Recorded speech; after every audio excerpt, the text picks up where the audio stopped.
A lonely mountain man saved an Apache girl from a frozen river. But what she offered as payment shocked him. Snow howls across the high Rockies as he drags her half-dead body from the ice. She wakes by his fire, clutching a blood-stained pouch left by her dying father, a pouch that carries a promise no man would expect. He thinks he's just saving a life, but in the eyes of her people, he's now bound by a vow of marriage. Soon, word spreads through the valley. The law rides up the mountain, the railroad eyes his land, and whispers say he's hiding a runaway Indian girl. Now, with the storm closing in and guns at his door, he must decide. Will he defy the law to protect her, or let her be taken away to a fate worse than death? Because on this mountain, mercy can cost a man everything. And what if her gift was never meant to be repaid in gold or blood, but in love itself? Drop a comment below and share which part of the world you're tuning in from today. If you enjoy stories like this, don't forget to subscribe for more. The winter wind howled through the cracks of Leo Creed's cabin like a hungry wolf. He sat before his modest fire, watching the flames dance while snow pelted the frosted window panes. His weathered hands clasped together in prayer, something he hadn't done proper in years, asking the Lord to ease the fury of the storm. The single room of his mountain home felt smaller tonight, hemmed in by darkness and bitter cold. Leo's gaze drifted to the worn Bible on his bedside table, its pages dog-eared from countless nights of seeking solace. The copper lamplight caught the silver at his temples, casting deep shadows across his lined face. "Lord," he whispered, his voice rough from disuse, "if you're still listening to the likes of me." A sound cut through the howling wind, faint but distinct. Leo's head snapped up, his body tensing like a spring. Years of trapping had honed his senses sharp as a knife's edge. He held his breath, listening. There it came again. A cry, weak and desperate, carried up from the river gorge below his cabin. Leo was on his feet in an instant, shrugging into his heavy coat and grabbing his lantern. His hands moved with practiced efficiency as he coiled a length of rope across his chest. "Somebody's out there," he muttered, checking his pistol before tucking it into his belt. "And this weather won't last long." The blast of wind nearly knocked him backward when he yanked open the cabin door. Snow stung his face like needles as he lifted the lantern high, its light swallowed by the swirling white darkness. The cry came again, clearer now, a human voice, no doubt about it. Leo knew the path down to the gorge like he knew his own hands, even in this blinding storm. His boots found purchase on familiar rocks as he descended, one careful step at a time. The frozen river below rushed black and deadly between its steep banks. "Hello," he called out, voice fighting against the wind. "Where are you?" A weak sound answered, closer now. Leo swung his lantern in a slow arc, searching. There, caught in a tangle of driftwood near the river's edge, a small figure lay half submerged in the icy water. "Hold on!" Leo secured his rope to a sturdy pine and began picking his way down the treacherous slope. His heart pounded against his ribs, not from exertion but from memories he'd rather forget. Another winter night, another cry for help that came too late. He pushed the thoughts away. This time would be different.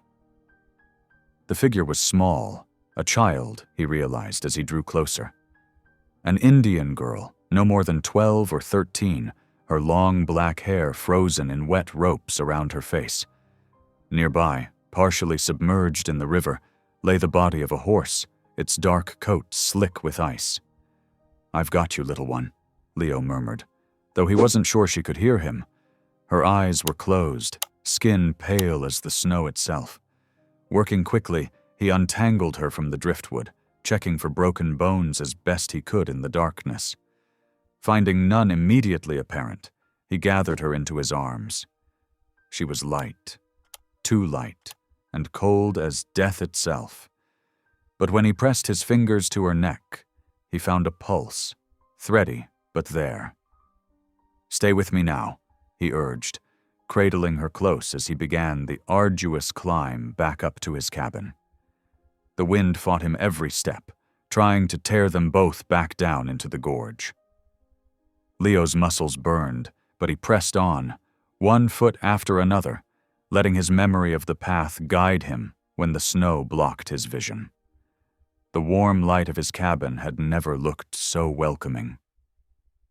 Leo shouldered the door open, careful not to bang the girl's head. Inside, he laid her gently on his narrow bed, quickly stoking the fire until flames leaped high. Working with efficient movements, he peeled off her frozen outer clothes, replacing them with one of his own clean shirts. It swallowed her small frame like a tent, but it was dry. He wrapped her in every fur and blanket he owned, building a cocoon of warmth around her still form. "Come on now," he muttered, rubbing her icy hands between his own. "Fight." The night crept by with agonizing slowness. Leo kept the fire blazing, heating water for tea she couldn't yet drink, praying with more sincerity than he had in years. He watched her face for any sign of life, remembering another face, equally beloved, that had grown cold despite all his efforts. No, he wouldn't let that happen again. Near dawn, when the storm had finally begun to ease, the girl stirred. Leo leaned forward, hope catching in his throat. Her eyelashes fluttered, then opened, revealing dark eyes clouded with confusion and fear.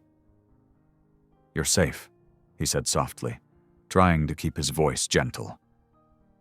"You're in my cabin. I found you by the river." She stared at him, trembling visible even under all the furs. Her cracked lips parted, and a single word escaped in a whisper so faint he almost missed it. "Help." Leo's heart clenched at the desperation in that one word. "I'm helping you, little one. You're safe here."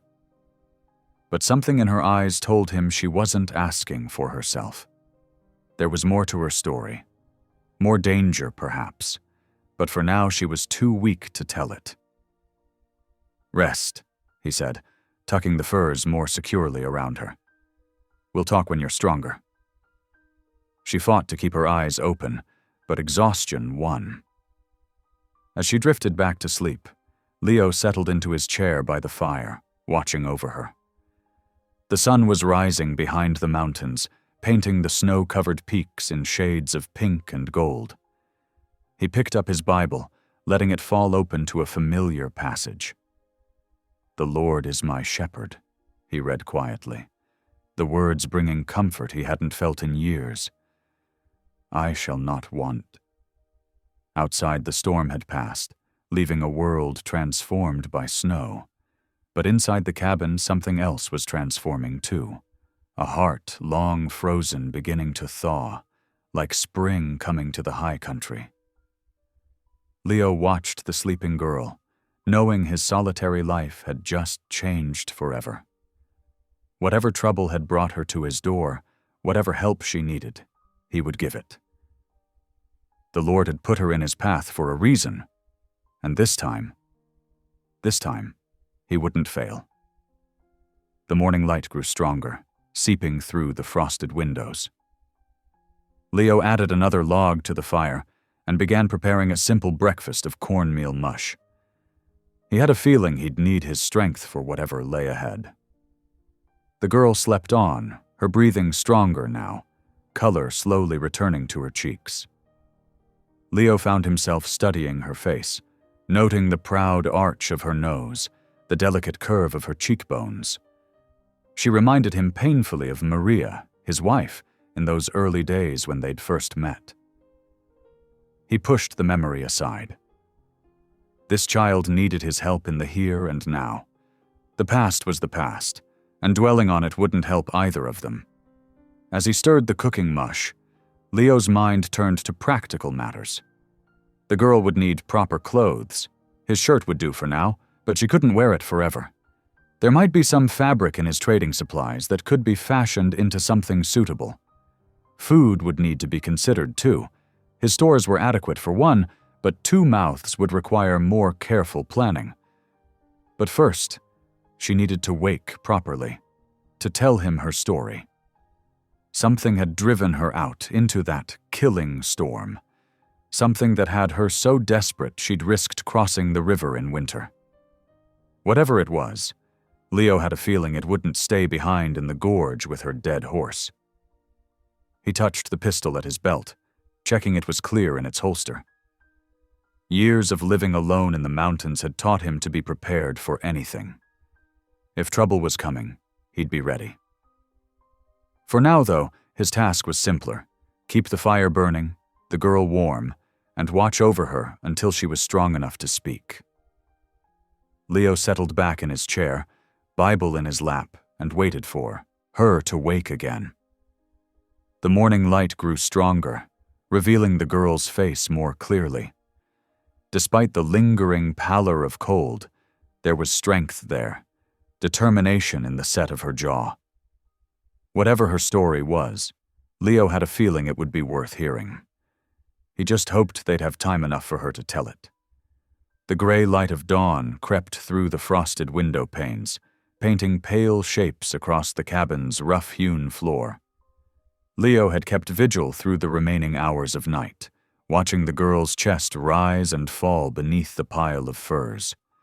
Her breathing had grown stronger, but a worrying flush had begun to color her cheeks. He placed a weathered hand against her forehead. The skin burned hot beneath his touch.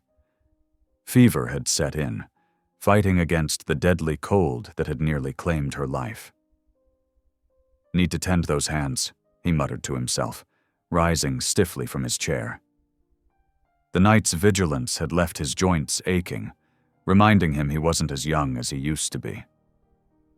Leo gathered his medical supplies, what little he had: clean cloths, a pot of bear grease, and dried yarrow leaves for making a poultice. He'd learned about yarrow from Maria before. He pushed the thought away, focusing on the task at hand. The girl's fingers were angry red, some patches worryingly white where the frost had bitten deepest.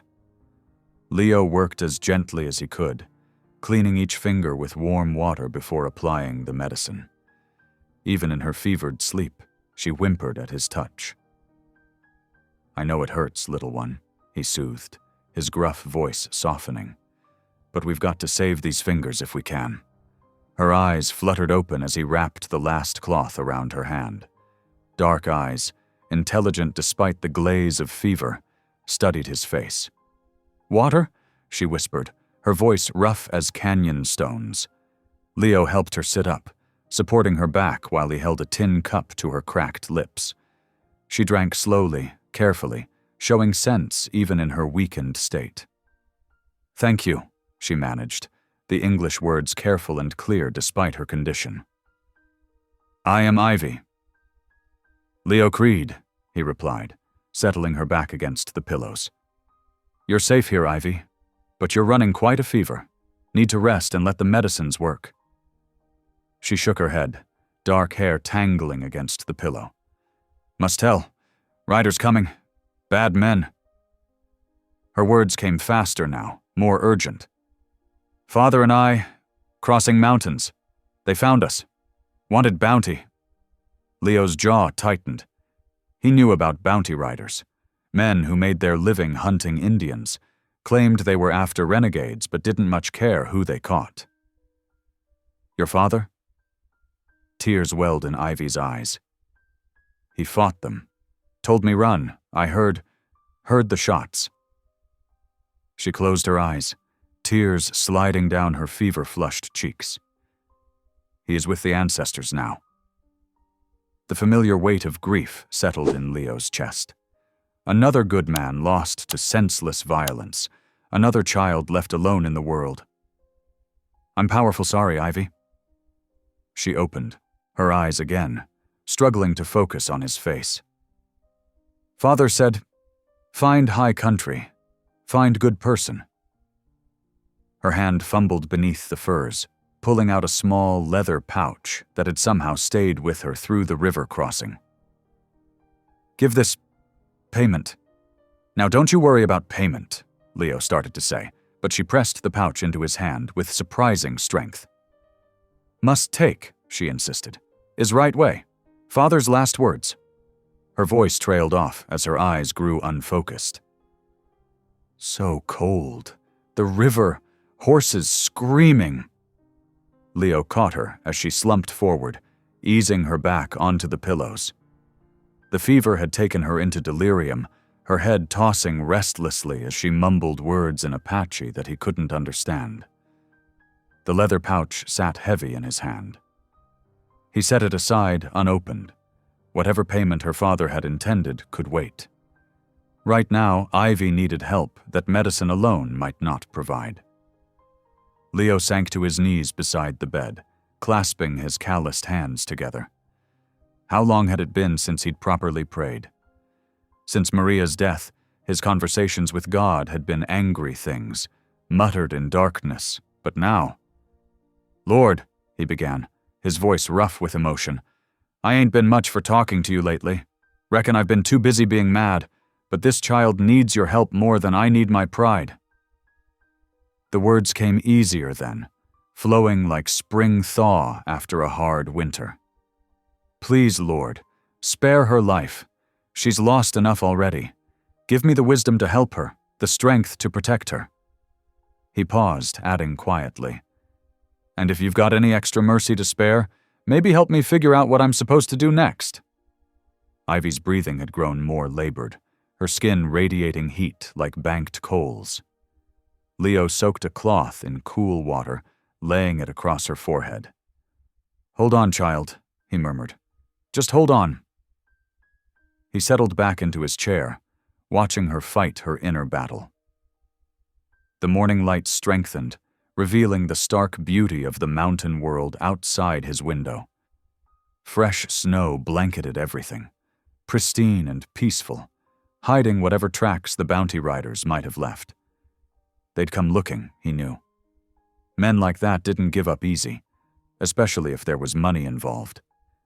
His hand strayed to the rifle propped beside his chair, its stock smooth from years of use. He'd left violence behind when he'd come to these mountains.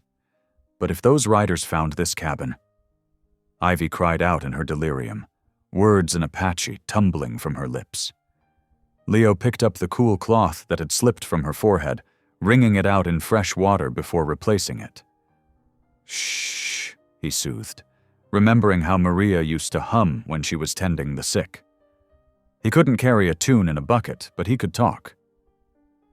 "You're safe here, Ivy. Ain't nothing going to harm you while old Leo's watching." Her breathing steadied somewhat at the sound of his voice. Leo kept talking, telling her about the mountains, the changing seasons, anything that came to mind. His words filled the cabin like smoke from the fire, keeping the shadows at bay. Outside, the day grew brighter. Leo rose occasionally to tend the fire, check Ivy's bandaged hands, coax water between her lips when she grew restless. The leather pouch sat untouched on the table, its presence nagging at him like an unspoken question. What could be so valuable that men would kill for it? And what sort of payment had Ivy's father intended it to be? The answers would have to wait until the fever broke. If it broke. Leo pushed that thought away and kept praying, his lips moving silently as he worked. The morning wore on, sun climbing higher behind the clouds. Ivy's fever seemed to plateau, neither worsening nor improving. Her delirium came in waves. Sometimes she spoke clearly in English, asking for water or thanking him in a voice weak but rational. Other times she slipped into Apache, crying out for her father, or describing scenes only she could see. Leo tended her with patient hands, years of trapping having taught him the virtue of waiting. He changed her bandages, spooned broth between her lips when she was lucid enough to swallow, and kept up his quiet stream of talk and prayer. "You're gonna be just fine," he told her during one of her clearer moments, though worry gnawed at his gut. "Just got to let that fever burn itself out." Ivy's dark eyes fixed on his face with surprising clarity. "You are kind, man," she whispered. "Like father said, find good person." "Your father sounds like he was a wise man," Leo replied, helping her take another sip of water. "Was scout," she managed between sips. "Taught me English. Said knowledge is strength." Her eyes began to drift closed again. "But kindness is stronger." She slipped back into unconsciousness, leaving Leo to ponder her words. Kindness had seemed like weakness to him for so long, something that had gotten Maria killed, something he'd abandoned in favor of solitude and bitter memory. But watching this young girl fight for life, seeing the trust in her eyes despite all she'd lost, stirred something in his heart. He'd thought long dead. Maybe kindness wasn't weakness after all. Maybe it was the only real strength any of them had left. Leo touched the cross that hung beneath his shirt, its familiar shape warm against his skin. "Lord," he prayed quietly, "if you're trying to teach me something here, I reckon I'm finally ready to listen." Ivy murmured something in her sleep, her face peaceful for the first time since he'd found her. Leo adjusted the furs around her shoulders and settled back to wait, knowing the day's true trials were still to come. The fever would break, or it wouldn't. The bounty riders would come, or they wouldn't. And whatever was in that leather pouch would change things, one way or another. But for now, in this quiet morning hour, Leo did the only thing he could. He watched and waited and prayed for grace he wasn't sure he deserved. The gray light continued to fill the cabin, touching everything with its winter pallor.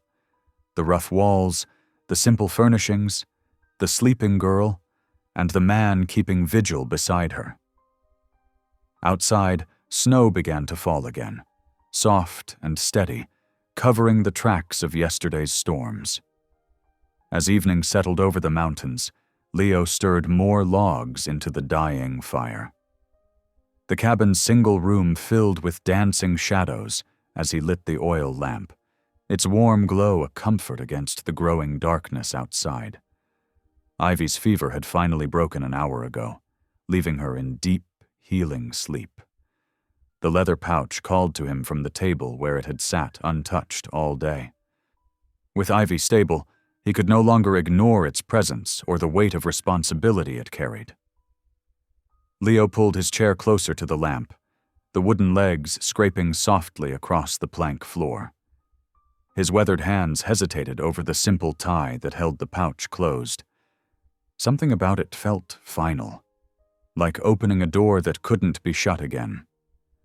The leather was soft with age and use, worked smooth by careful hands. A father's hands, he thought. A dead man's last gift to his daughter. "Lord, give me wisdom," he whispered, then untied the string. Inside, he found a folded piece of buckskin, decorated with intricate tribal markings in red and black. His heart sank as he recognized the pattern. A marriage token, similar to the one Maria had carried. The marks told a story of lineage and promise, of bonds between families that went deeper than blood. But it was the thumbprint that caught his eye. Pressed in what could only be blood along the token's edge, a final seal on a desperate father's last act. Beneath the token lay a folded paper, its edges worn and creased. Leo held it closer to the lamplight, reading the crude but clear English words. "To who finds my daughter, she must marry man who saves her life. Is Apache way. Without this, she will be taken by bad men or cast out. No home for unmarried girl. This is my last wish as father. Token makes promise legal by tribal law." Leo's jaw tightened until it ached. The words blurred as memories flooded back. Maria's smile, her gentle touch, the way she'd laughed at his clumsy attempts to learn Apache words. And then the flames, the screams, the bodies of the men he'd killed in blind rage afterward. All because some folks couldn't abide a white man marrying an Apache woman. He looked at Ivy's sleeping form, so young and vulnerable. The same age Maria had been when they'd first met. The same quiet strength in her face. "Not again," he muttered, folding the token and note with careful fingers. "Won't let that happen again." Leo crossed to the corner where his old Bible sat in its drawer. He hadn't opened it since Maria died, but he remembered the hollow space he'd carved inside years ago, a hiding place for important papers and a few gold coins. The marriage token and note slid perfectly into the space, hidden from sight beneath the Word of God. As he closed the drawer, Ivy stirred. Her eyes opened, clearer now without fever's haze. She looked at the pouch still sitting empty on the table, then at Leo's face. Understanding dawned in her expression. "You saw token?" she said softly. It wasn't a question. "Are you angry?" Leo returned to his chair, buying time by adjusting the lamp's wick. How to explain the tangle of emotions in his chest? Grief, fear, protective fury, and somewhere beneath it all, a spark of hope he didn't dare acknowledge. "You're safe here," he said finally, meeting her steady gaze. "That's what matters." "Father said," she began, but Leo held up his hand. "Your father did what he thought was right," he said gently, "trying to protect you best way he knew how. But you don't owe me anything, least of all that kind of payment." Ivy pushed herself up slightly against the pillows, wincing as her bandaged hands pressed against the bed. "Is not payment," she protested. "Is honor. Father's last wish. Without marriage, I have no place." "You have a place right here," Leo said firmly. "Long as you need it. No tokens or promises required." She studied his face in the lamplight, reading something there that made her sink back against the pillows. "You know our ways," she said quietly. "Have known Apache before." Leo's hand went unconsciously to the cross beneath his shirt. "Yes," he answered, his voice rough. "My wife, Maria, she was Apache." "Was?" "Died 3 years ago." The words still hurt, like pressing on an unhealed wound. "Men who didn't approve of our marriage burned our ranch. She was—" He stopped, unable to speak the rest. Understanding filled Ivy's dark eyes. "You try to protect me from same fate." "I aim to protect you, period," Leo said, "but not by claiming any rights over you. You're your own person, Ivy, not property to be traded or promised." "Even to save my life?" "Especially then." Leo leaned forward, his voice intense but gentle. "Your father wanted you safe." "Well, I'm promising you'll be safe here, but as a guest in my home, not as any kind of payment or obligation. We clear on that?" Ivy was quiet for a long moment, processing his words. Finally, she nodded. "Clear," she said. "But—" She hesitated, then continued. "What if I want to stay? Not from duty, but choice."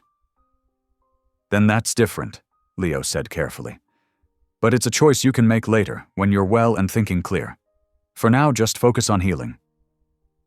Relief softened her features. "Thank you," she whispered. "For understanding."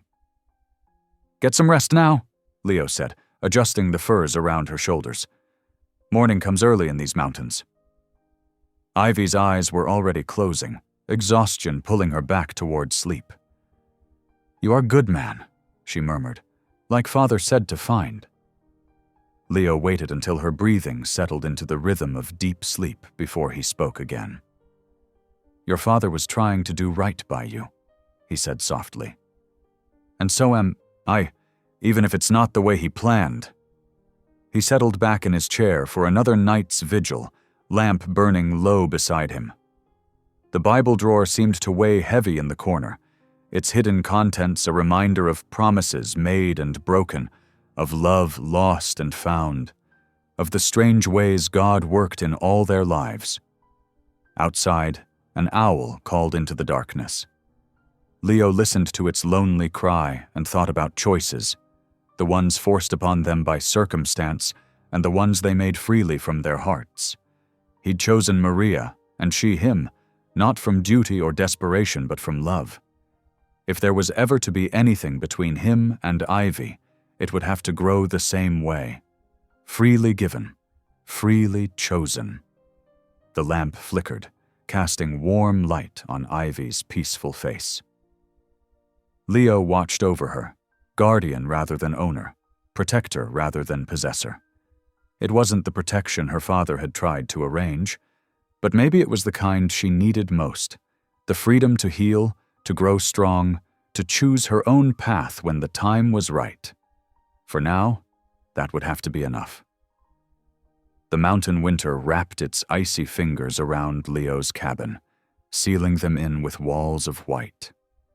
Days stretched into a peaceful rhythm, marked by the rise and fall of the sun behind thick clouds and the constant need to keep the fire fed.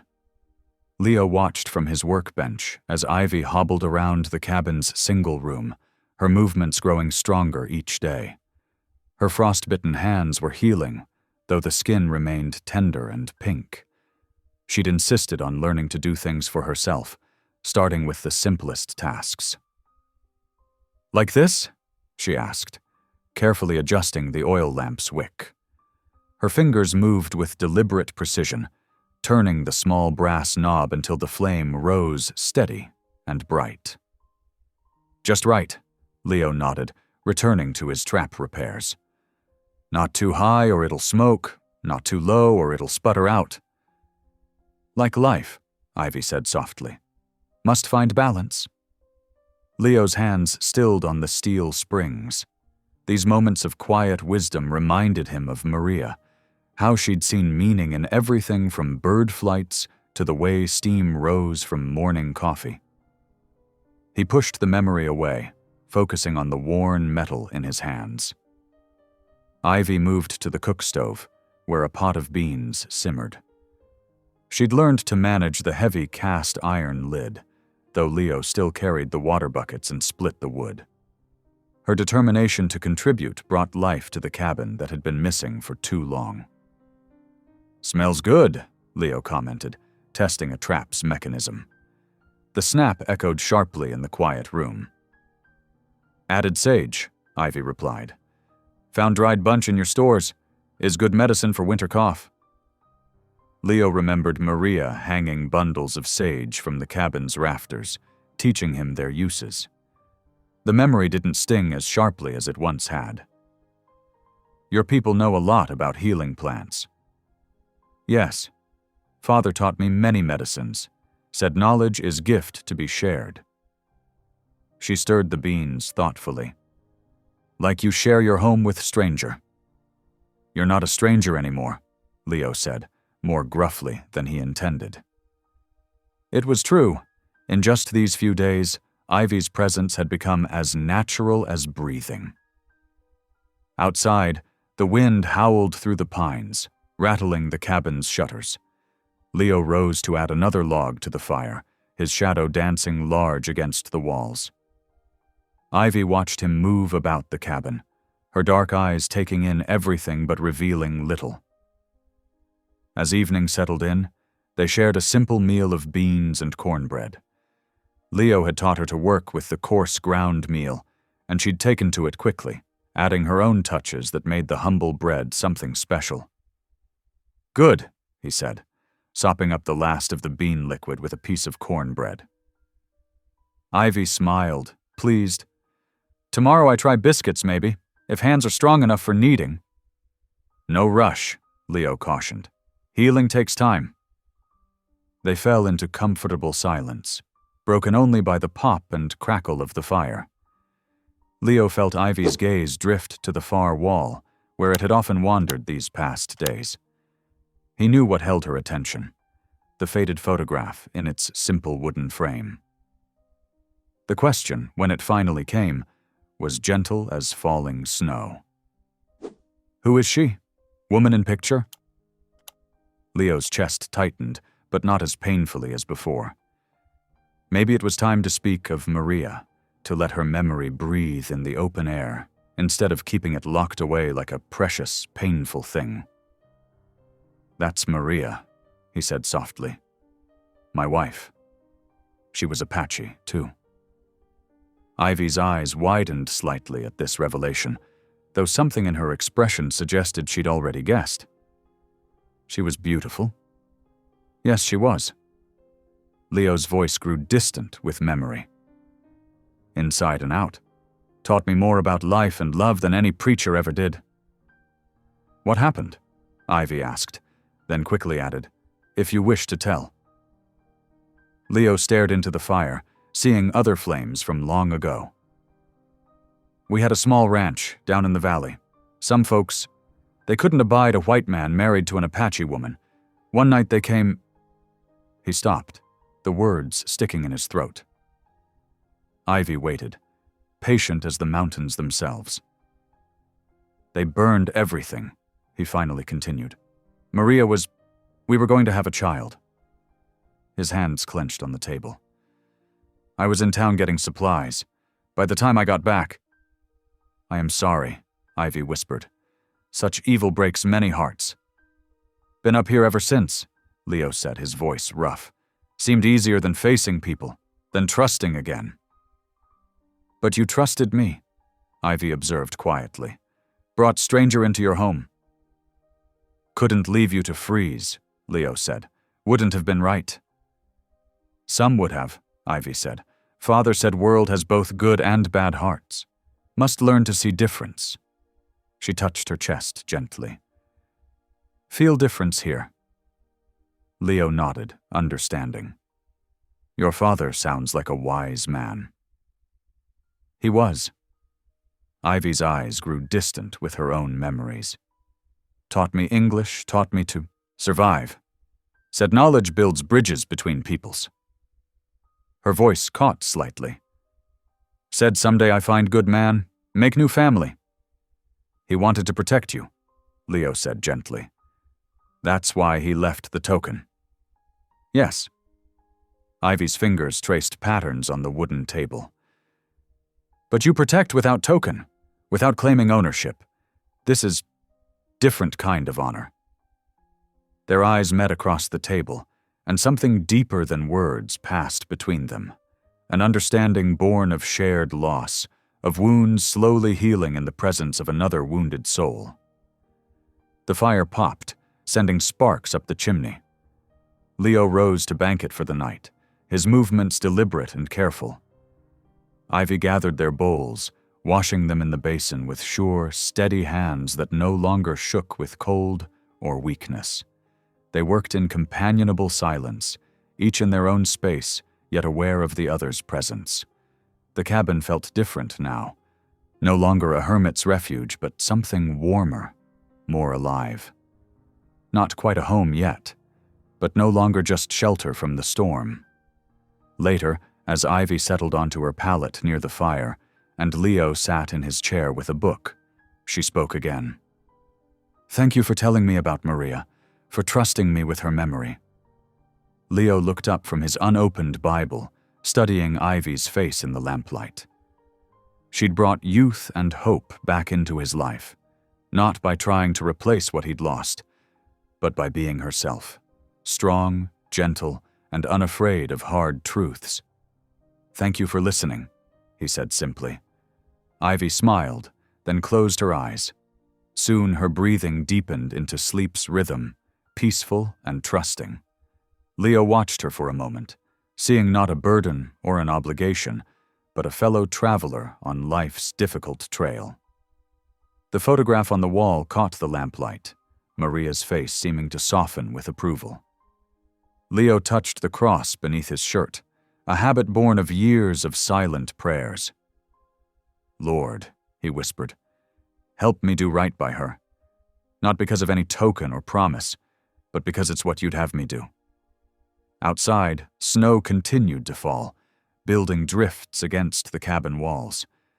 But inside, something else was building too. A foundation of trust and understanding, of shared meals and quiet conversations, of wounds gradually healing in the presence of compassionate hearts. Leo picked up his Bible, its pages familiar beneath his fingers. For the first time in years, he felt ready to read the words of hope it contained. Across the room, Ivy slept peacefully, her presence a reminder that even in the depths of winter, new life could take root and grow.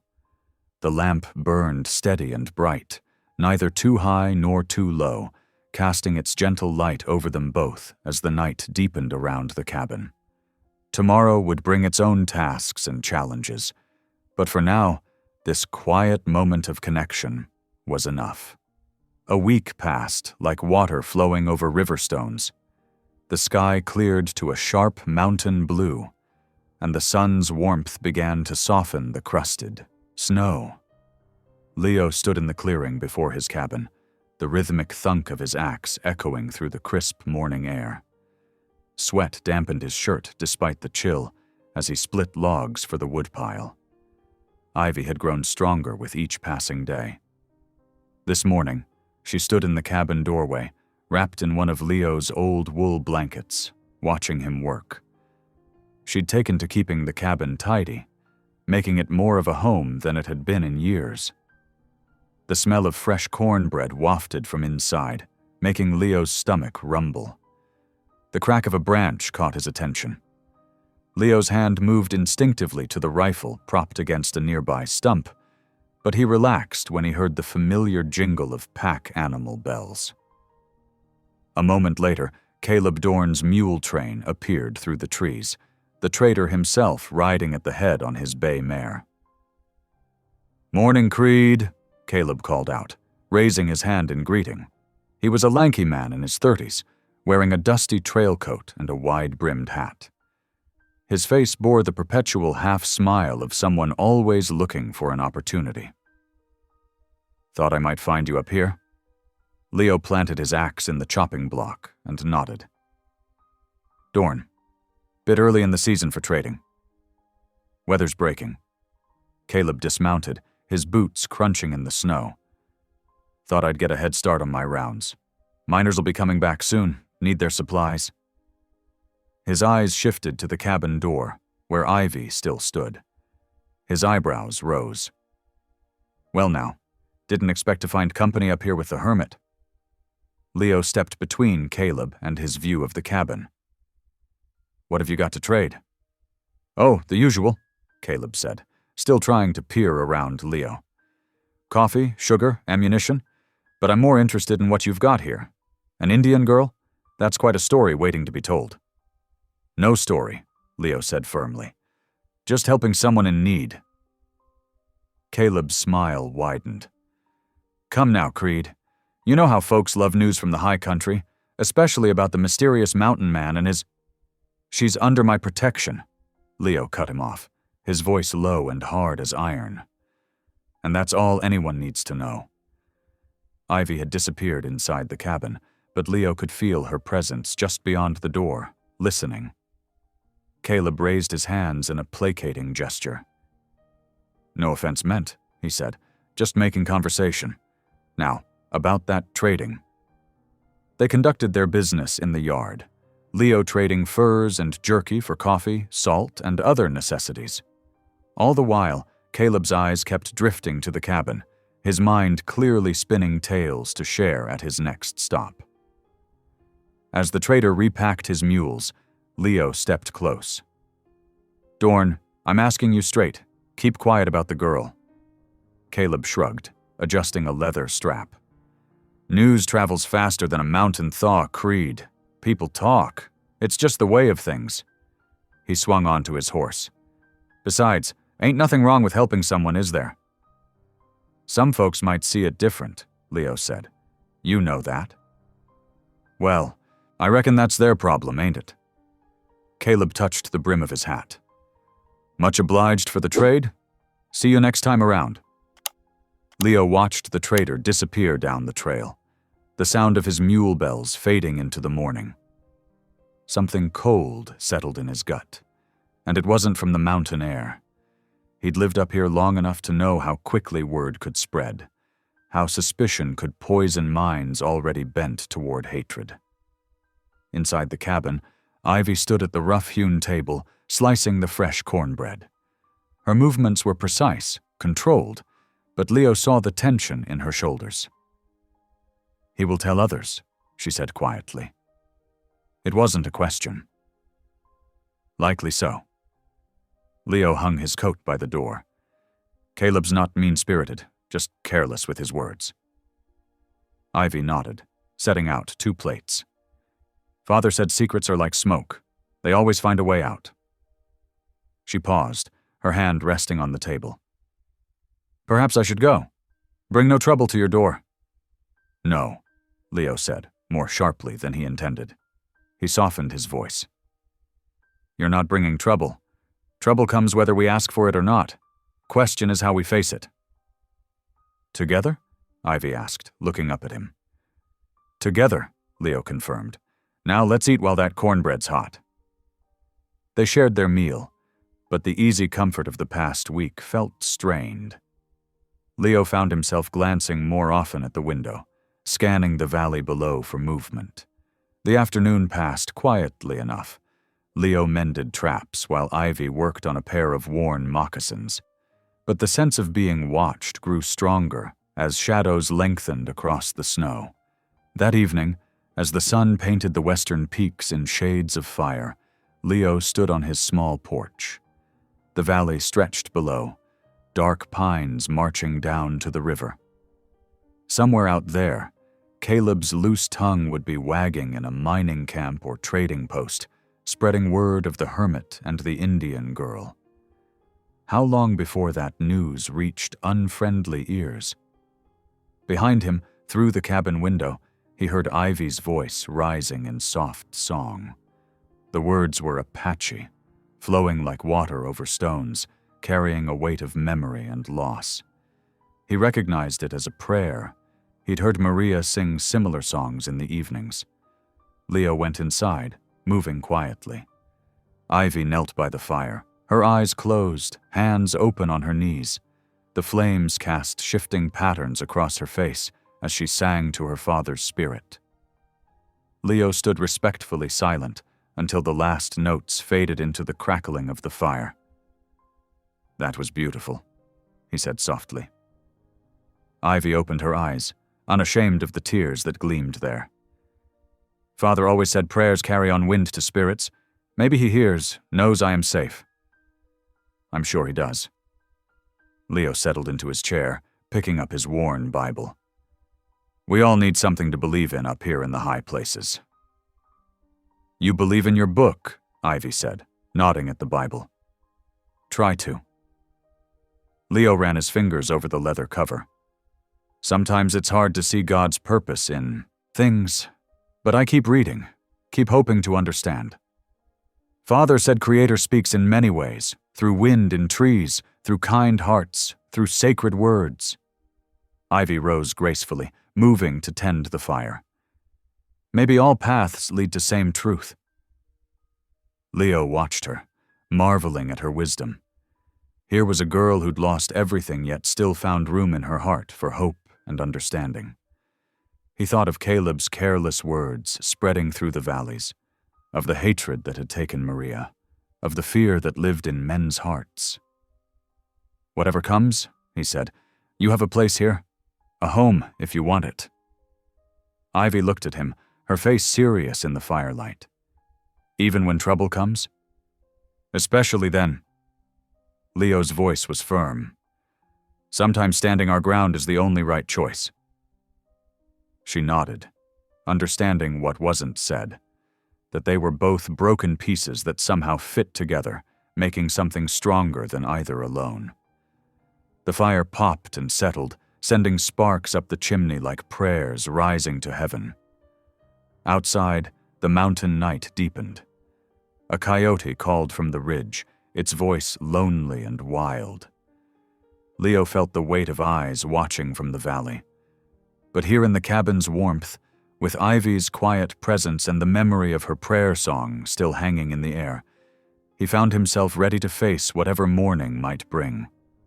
The evening passed in comfortable silence, each lost in their own thoughts but drawing strength from the other's presence.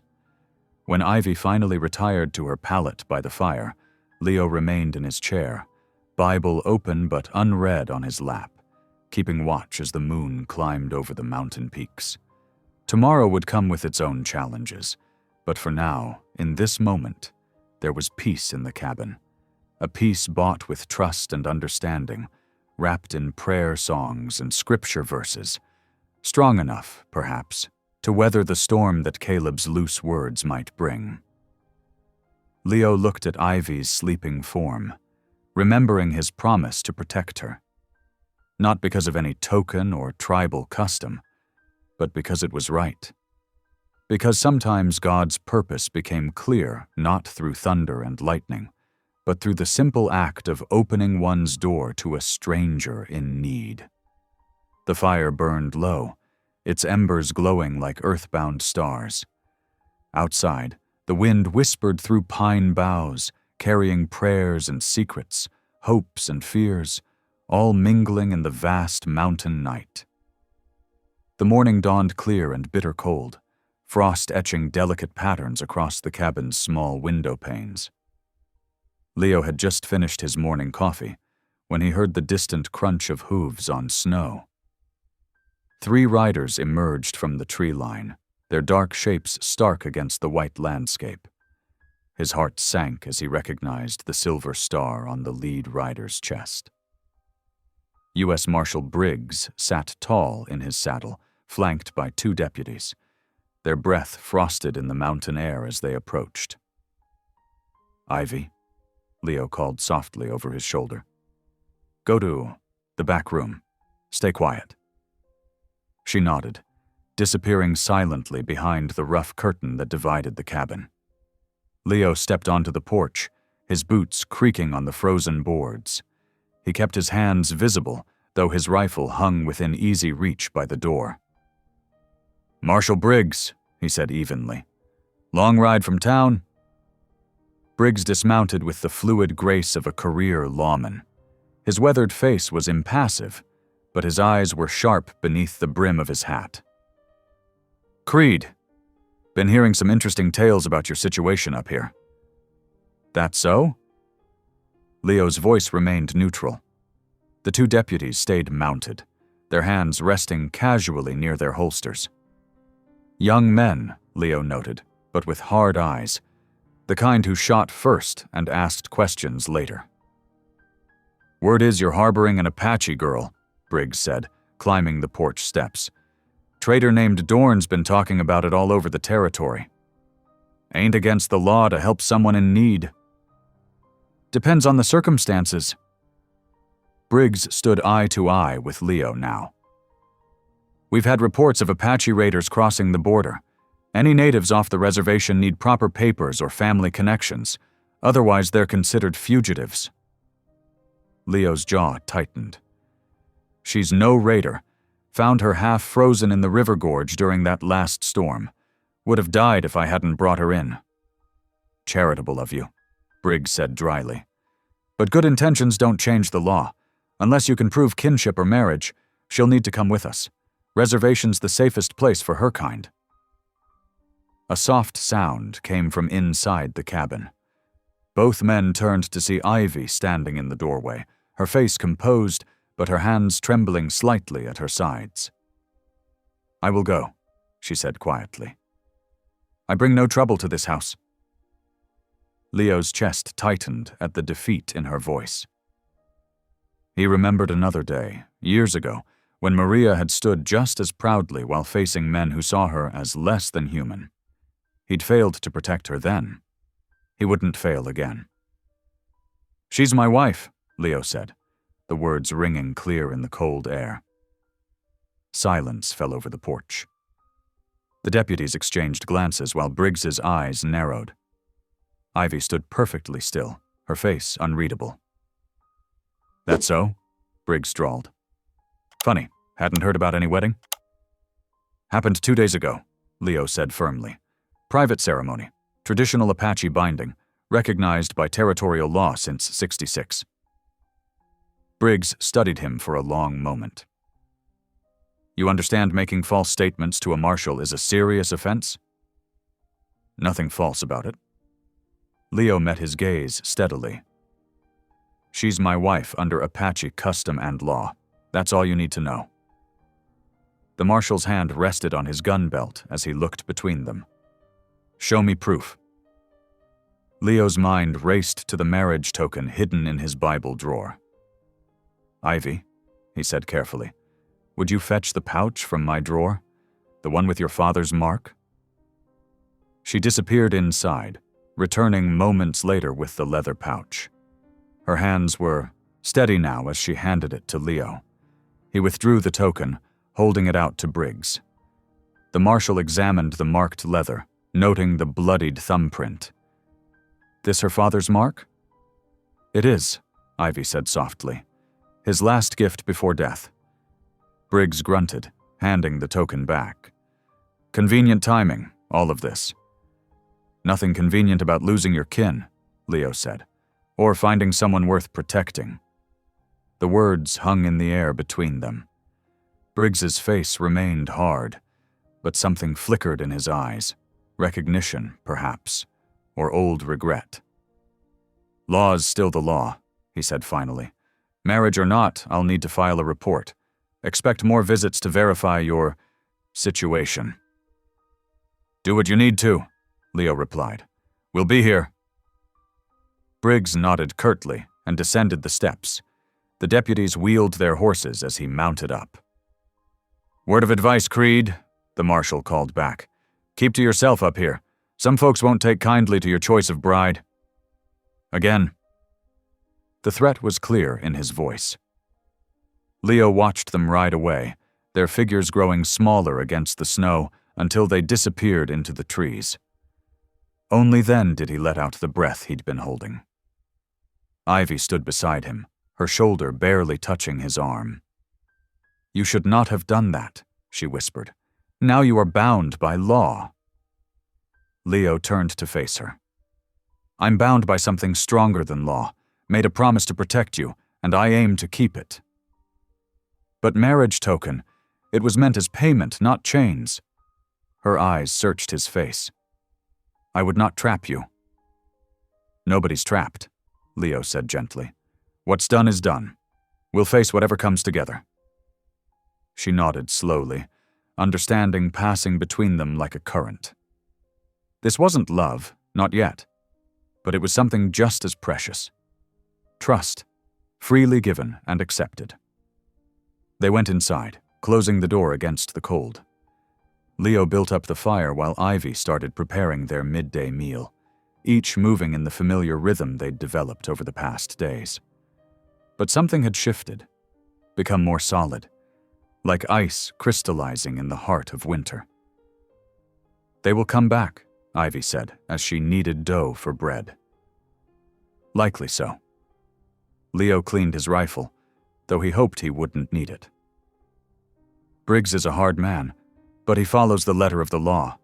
Long as our story holds, he can't touch us. And if others come? Those who care nothing for law? Leo set the rifle aside and looked at her. Then we'll face that too. This is your home now, proper and legal. Nobody's going to drive you from it. Ivy's hands stilled in the dough.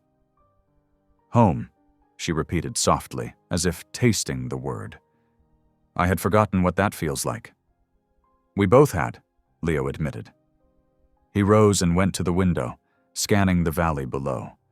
The riders' tracks were already filling with wind-blown snow, but their presence lingered like a shadow. The day passed slowly, tension gradually easing as no more visitors appeared. By evening, they had settled back into their routine, though Leo kept his rifle closer at hand. As darkness fell, Ivy lit the lamps and served their simple supper of beans and fresh bread. Tell me about your people's marriage customs, Leo said as they ate. If we're to make this believable, I should know. Ivy considered this, then began speaking softly of sacred ceremonies, of prayers and blessings, of the duties of husband and wife. Leo listened intently, noting how her voice grew stronger when speaking of her heritage. Here was no broken spirit, but a soul as resilient as the mountain peaks themselves. "Your first wife," she said eventually. "She taught you these things?" "Some," Leo nodded. "Maria was proud of her traditions, taught me to respect them, even when I didn't fully understand." "She would be glad, I think," Ivy said carefully, "that you remember her ways with honor." Leo's throat tightened. "Hope so," he managed. They fell silent then, the fire crackling between them. Outside, the wind sang through the pines, carrying echoes of the day's confrontation. But here in the cabin's warmth, something new had taken root. A partnership born of necessity but growing into something deeper. The marshal's visit had changed everything and nothing. They were still two wounded souls sharing a mountain refuge, but now their fates were officially intertwined. The marriage token, meant as payment for a life debt, had become instead a shield against the world's judgment. Leo watched Ivy clear the dishes, her movements graceful and sure. She was no longer a stranger he'd pulled from the river, but his wife in the eyes of the law. Whatever came next, they would face it together. The night settled around the cabin like a blanket of snow, muffling the world's harsh edges. Tomorrow would bring its own challenges, but for now, they had this moment of peace. Two people from different worlds, bound by circumstance and choice, finding strength in shared solitude. The mountain snows retreated inch by inch, like a white tide drawing back to reveal the earth beneath. What remained turned to slush, then murky puddles that carved muddy channels down the slopes. The transformation happened slowly at first, then with gathering speed as March gave way to April. Leo stood at the cabin door one morning, coffee cup warming his hands, watching Ivy inspect the ground near the broken fence line. She moved with deliberate grace, studying the soil with the same quiet intensity she brought to every task. Her dark hair, neatly braided, swayed against her back as she knelt to touch the earth. "Ground's nearly ready," she called, glancing up at him. "We'll need more posts here where winter broke the old ones." Leo nodded, sipping his coffee. The fence had been one of many casualties of the harsh season. "I'll cut some fresh ones next week. What are you planning to grow?" "Beans first," Ivy said, rising and brushing dirt from her skirt. "Then squash, maybe corn if summer stays warm enough." She gestured to different patches of ground as she spoke. "My mother taught me which plants grow together best. The beans help the corn stand tall." The mention of her mother came easier now. In their first weeks together, Ivy had rarely spoken of her family. But as winter's grip loosened, so too did the tight hold of grief. She shared memories in small pieces, like precious beads strung one by one. "Sounds good," Leo said. "I reckon we could use more fresh food come fall." He drained his cup and set it on the porch rail. "I'm heading downstream to check the trap lines. Need anything while I'm out?" Ivy considered this. "Willow bark, if you see any. And—" She hesitated, then added something in Apache. "Say that again?" Leo asked. He'd been learning her language in bits and phrases, mostly names for animals and plants. "Gah," she repeated slowly. "Rabbit. Good eating when they're fat from spring grass." Leo smiled slightly. "Gah," he echoed, careful with the tone. "I'll keep an eye out." He gathered his gear, rifle, repair tools for the traps, a small pack for anything he might gather. Ivy had already disappeared inside to start her morning tasks. Their routine had settled into something comfortable, each knowing their role without need for discussion. The muddy trail downstream required careful footing. Leo picked his way between patches of lingering snow and newly exposed rock. The river ran high and fast with meltwater. Its voice changed from winter's muted gurgle to spring's robust song. He checked his traps methodically, making repairs where needed and resetting those that had sprung empty. Near a stand of willows, he spotted fresh rabbit tracks and set a new snare. "Gah," he murmured, remembering Ivy's lesson. The word felt right somehow, more fitting than the English name. The morning stretched toward noon as he worked. Leo found himself pausing often, noticing things he might have overlooked in years past.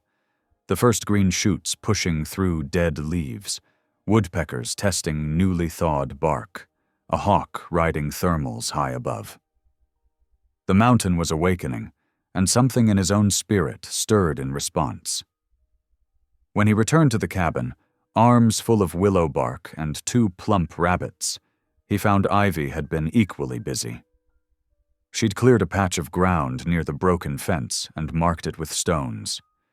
A few tools lay ready.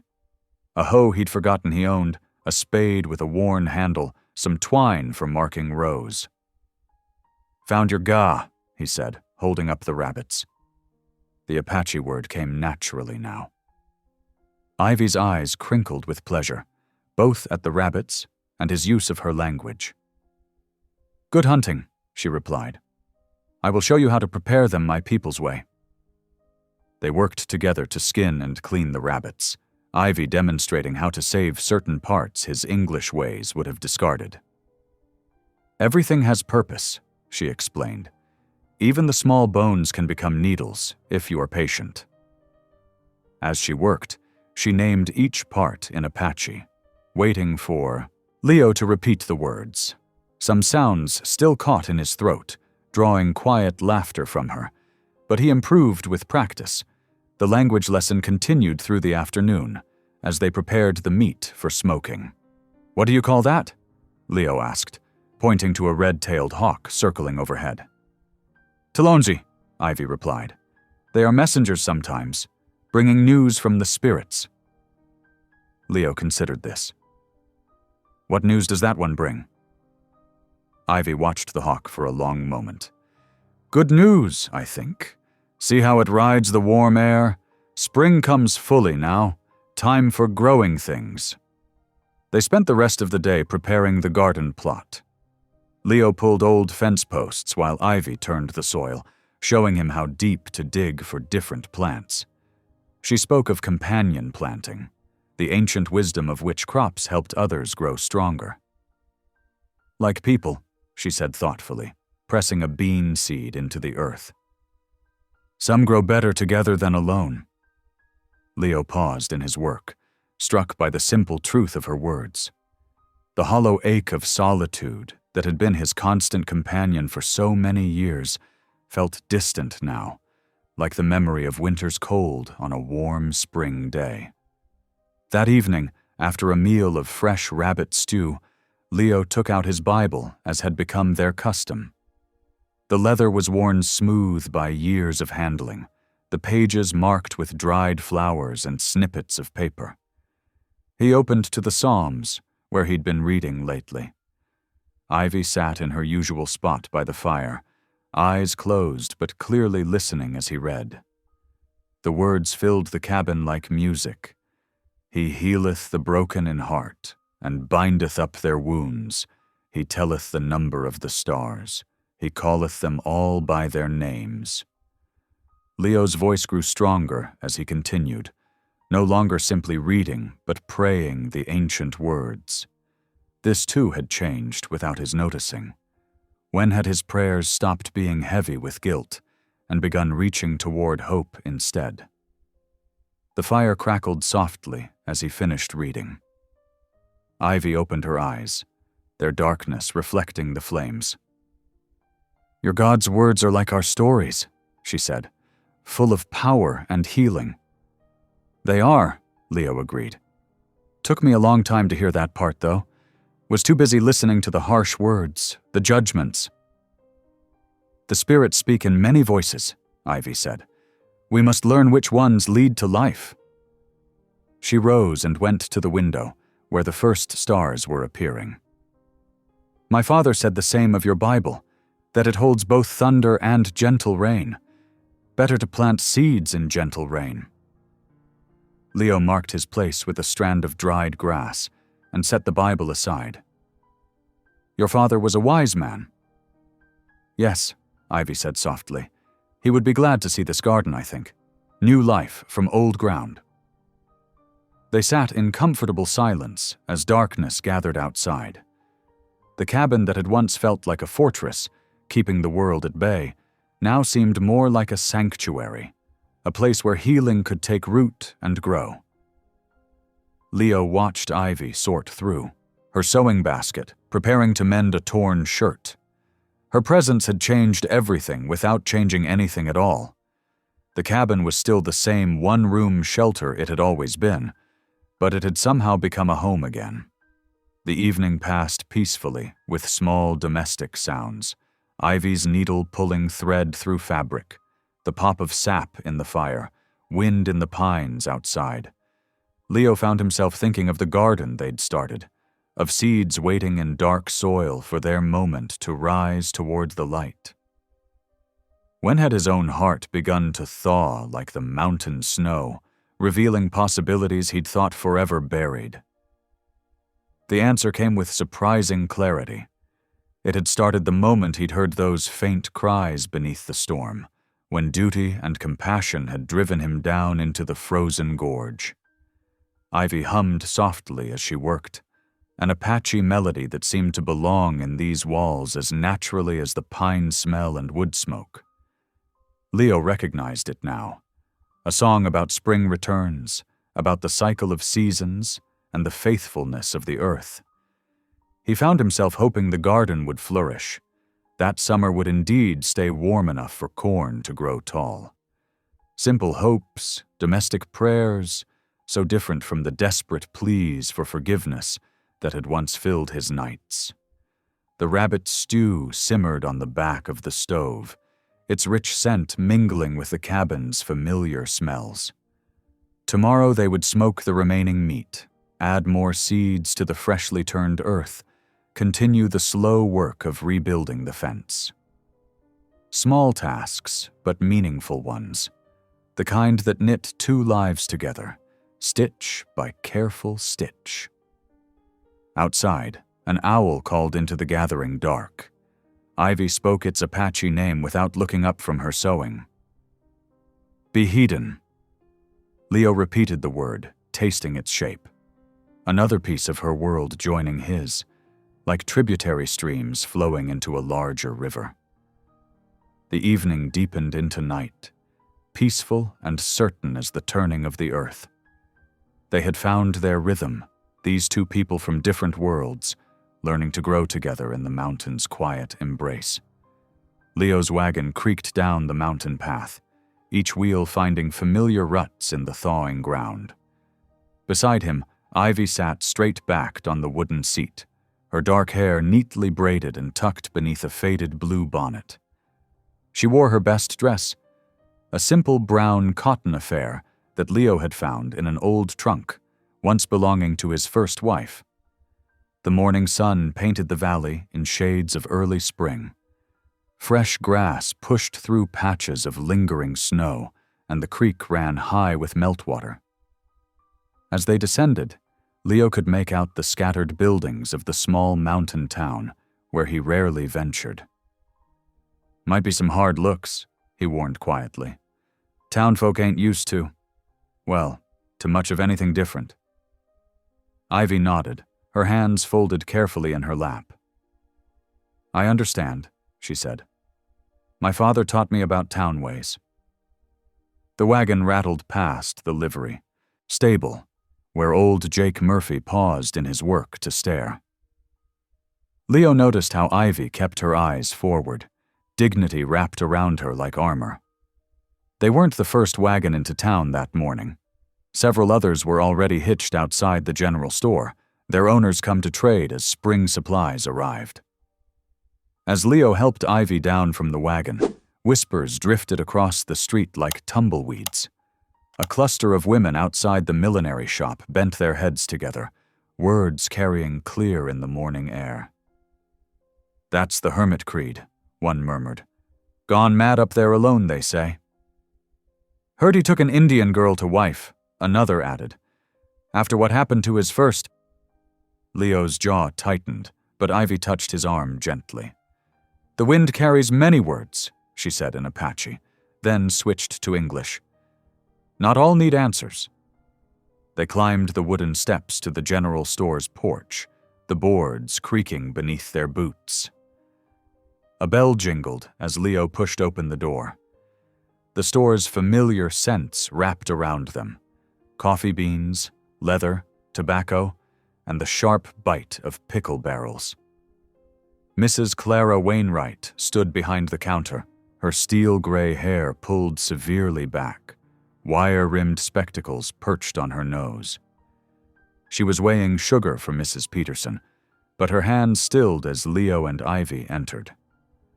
The store fell quiet enough to hear the clock's steady tick.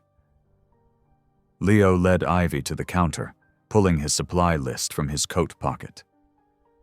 "Morning, Mrs. Wainwright," he said evenly. "Need to stock up for spring." Mrs. Wainwright's lips pressed into a thin line. She finished with Mrs. Peterson, then turned to Leo, deliberately avoiding Ivy's presence. "Mr. Creed, what can I get for you today?" "Coffee, flour, salt," Leo began, but was interrupted by a crash near the back of the store. Old Mr. Harrison, his hands shaking with palsy, had dropped his sack of flour. White powder billowed up like a small explosion, coating the floor and the old man's boots. He stood there looking lost, his weathered face crumpling with embarrassment. Before anyone could move, Ivy was already crossing the store. She knelt beside the spilled flour, gathering what she could salvage into the torn sack. Her movements were quick and efficient, her manner respectful as she helped the old man steady himself. "Thank you, child," Mr. Harrison said, surprise evident in his voice. "These old hands ain't what they used to be." "My grandfather's hands were the same," Ivy replied softly. "Strong in spirit, even when the body grew tired." The old man's face softened. "Well, now, that's a kind way to put it." He turned to Mrs. Wainwright. "Better add another sack of flour to my order, Clara. I'll pay for both." "No need," Ivy said, carefully tying the salvaged flour sack. "This one is still mostly full. See? Just a small spill." Other customers had paused to watch the exchange. Leo noticed several women's expressions shifting from suspicion to something closer to curiosity. Ms. Peterson even offered a small smile as Ivy helped Mr. Harrison carry his purchases to the door. When Ivy returned to the counter, Mrs. Wainwright's rigid posture had eased slightly. She still addressed only Leo, but her voice had lost some of its edge as she began filling his order. The bell above the door chimed again, and Preacher Elias Wainwright entered, removing his hat as he stepped inside. His keen eyes took in the scene, the lingering flour dust, his wife's stiff manner, Leo and Ivy standing patient at the counter. "Brother Creed," he said warmly, crossing to shake Leo's hand. "Haven't seen you in church this age, and this must be the young lady we've heard about." To everyone's surprise, he turned directly to Ivy and offered his hand. "Welcome to our town, child. I'm Preacher Wainwright." Ivy took his hand carefully. "Thank you, Preacher. I am called Ivy." The preacher's smile was genuine. "A pleasure to meet you properly, Ivy. We're having our Easter gathering next Sunday. Dinner on the grounds after service. You and Leo would be most welcome." Mrs. Wainwright made a small sound behind the counter, but her husband continued, as if he hadn't heard. "Brother Morton's bringing his fiddle, and the ladies always outdo themselves with the food. Good way to meet your neighbors." Ivy glanced at Leo before answering. When he gave a slight nod, she smiled shyly at the preacher. Thank you for inviting us." Leo added his own careful nod. "Much obliged, preacher. We'll consider it." As Mrs. Wainwright finished gathering their supplies, more customers filtered in and out of the store. Leo noticed the tone of the whispers had shifted. People still stared, but there were more curious glances than hostile ones. Several even nodded greeting as they passed. While Leo settled the bill, Ivy stood quietly examining a display of colored glass bottles on a sunny windowsill. The morning light streamed through them, casting blue and green shadows on the wooden floor. Her stillness drew the eye, not the wary stillness of prey, but the calm certainty of someone at peace with waiting. Mrs. Peterson approached her hesitantly. "Those catch the light so pretty, don't they? My grandmother had ones just like them on her windowsill back east." "They are like captured rainbows," Ivy replied. "My people make beads that shine the same way." The two women shared a moment of appreciation for the simple beauty, and something subtle shifted in the store's atmosphere. It was as if a door had cracked open, letting in a breath of fresh air. Leo finished loading their supplies into the wagon, while Ivy waited on the porch. He couldn't help noticing how she stood with natural grace, acknowledging passing townspeople with quiet dignity. Some returned her greeting, others hurried past, but she remained unruffled. Just before they climbed back into the wagon, Preacher Wainwright emerged from the store. "Brother Creed," he called. "A moment?" Leo crossed to where the preacher waited. "Something else, preacher?" "Just wanted to say, that girl has a good spirit about her. Reminds me of your Sarah, God rest her soul. Same kind of gentle strength." He paused, choosing his words carefully. "Some folks in town might take time coming around, but they will. Truth has a way of making itself known." Leo studied the preacher's face, finding only sincere concern there. "Appreciate that," he said finally. "Ain't looking for trouble, just trying to do right by her." "I know you are, brother. I know you are." The preacher clasped Leo's shoulder briefly. "That Easter invitation stands. Sometimes the best way to quiet wagging tongues is to let people see the truth for themselves." As they drove back up the mountain, the wagon heavy with supplies, Ivy sat quietly watching the town recede below them. The spring wind tugged at her bonnet strings, carrying the scent of warming earth and new grass. "You did well today," Leo said finally, "handling all those stares and whispers." "My father said dignity is like a shield," Ivy replied. "It protects not by striking back, but by standing firm." She turned to look at him. "Will we go to the Easter gathering?" Leo considered the question as the horses picked their way higher into the hills. The old him would have refused outright, retreating back into solitude. But something had changed these past months. In him, in his relationship with God, in his understanding of courage. "Reckon we might," he said slowly, "if you're willing to face those folks again." Ivy's smile was like sunrise breaking through clouds. "I am willing. Perhaps some will learn to see with new eyes." The wagon continued upward, carrying them home to their quiet cabin. Behind them, the town buzzed with fresh gossip about the hermit and his Indian wife. How she'd helped old Mr. Harrison, how she spoke proper English, how the preacher himself had shaken her hand. Small changes, like spring thaw on a frozen stream.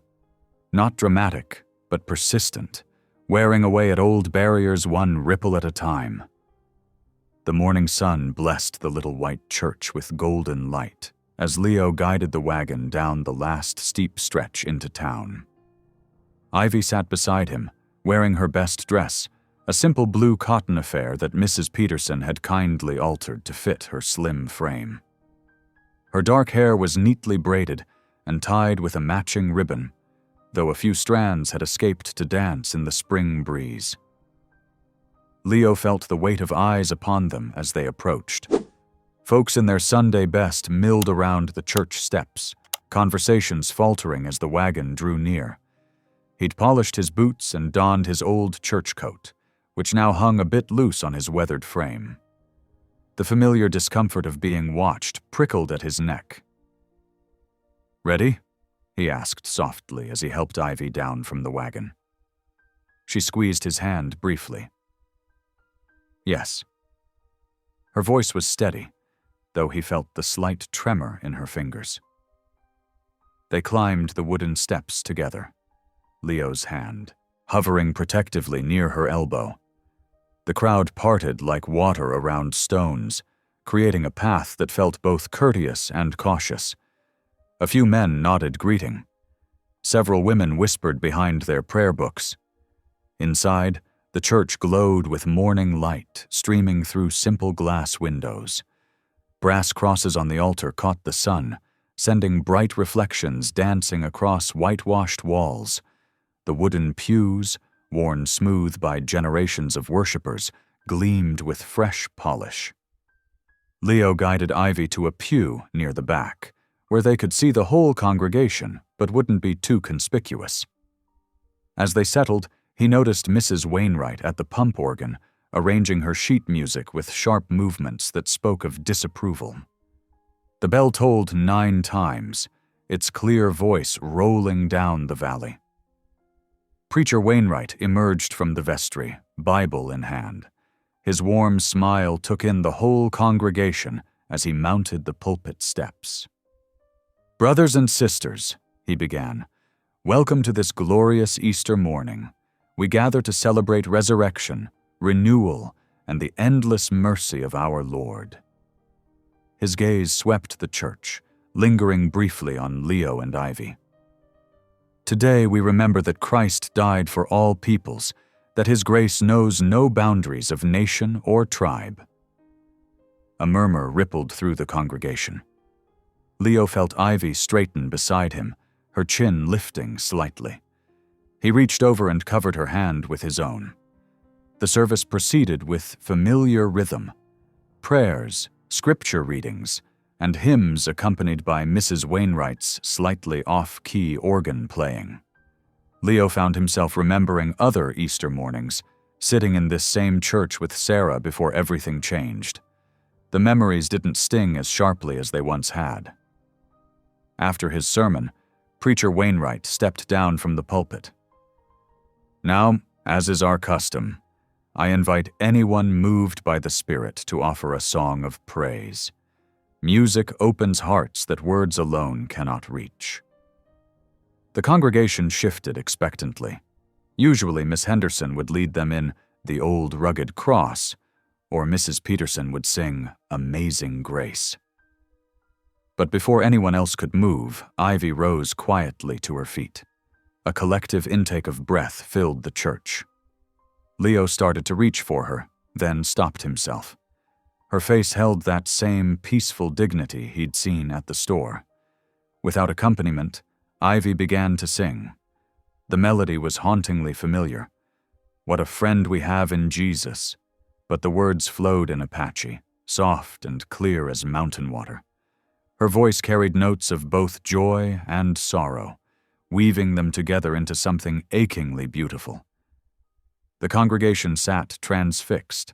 Even the children were still, caught by the strange, familiar, unfamiliar sound.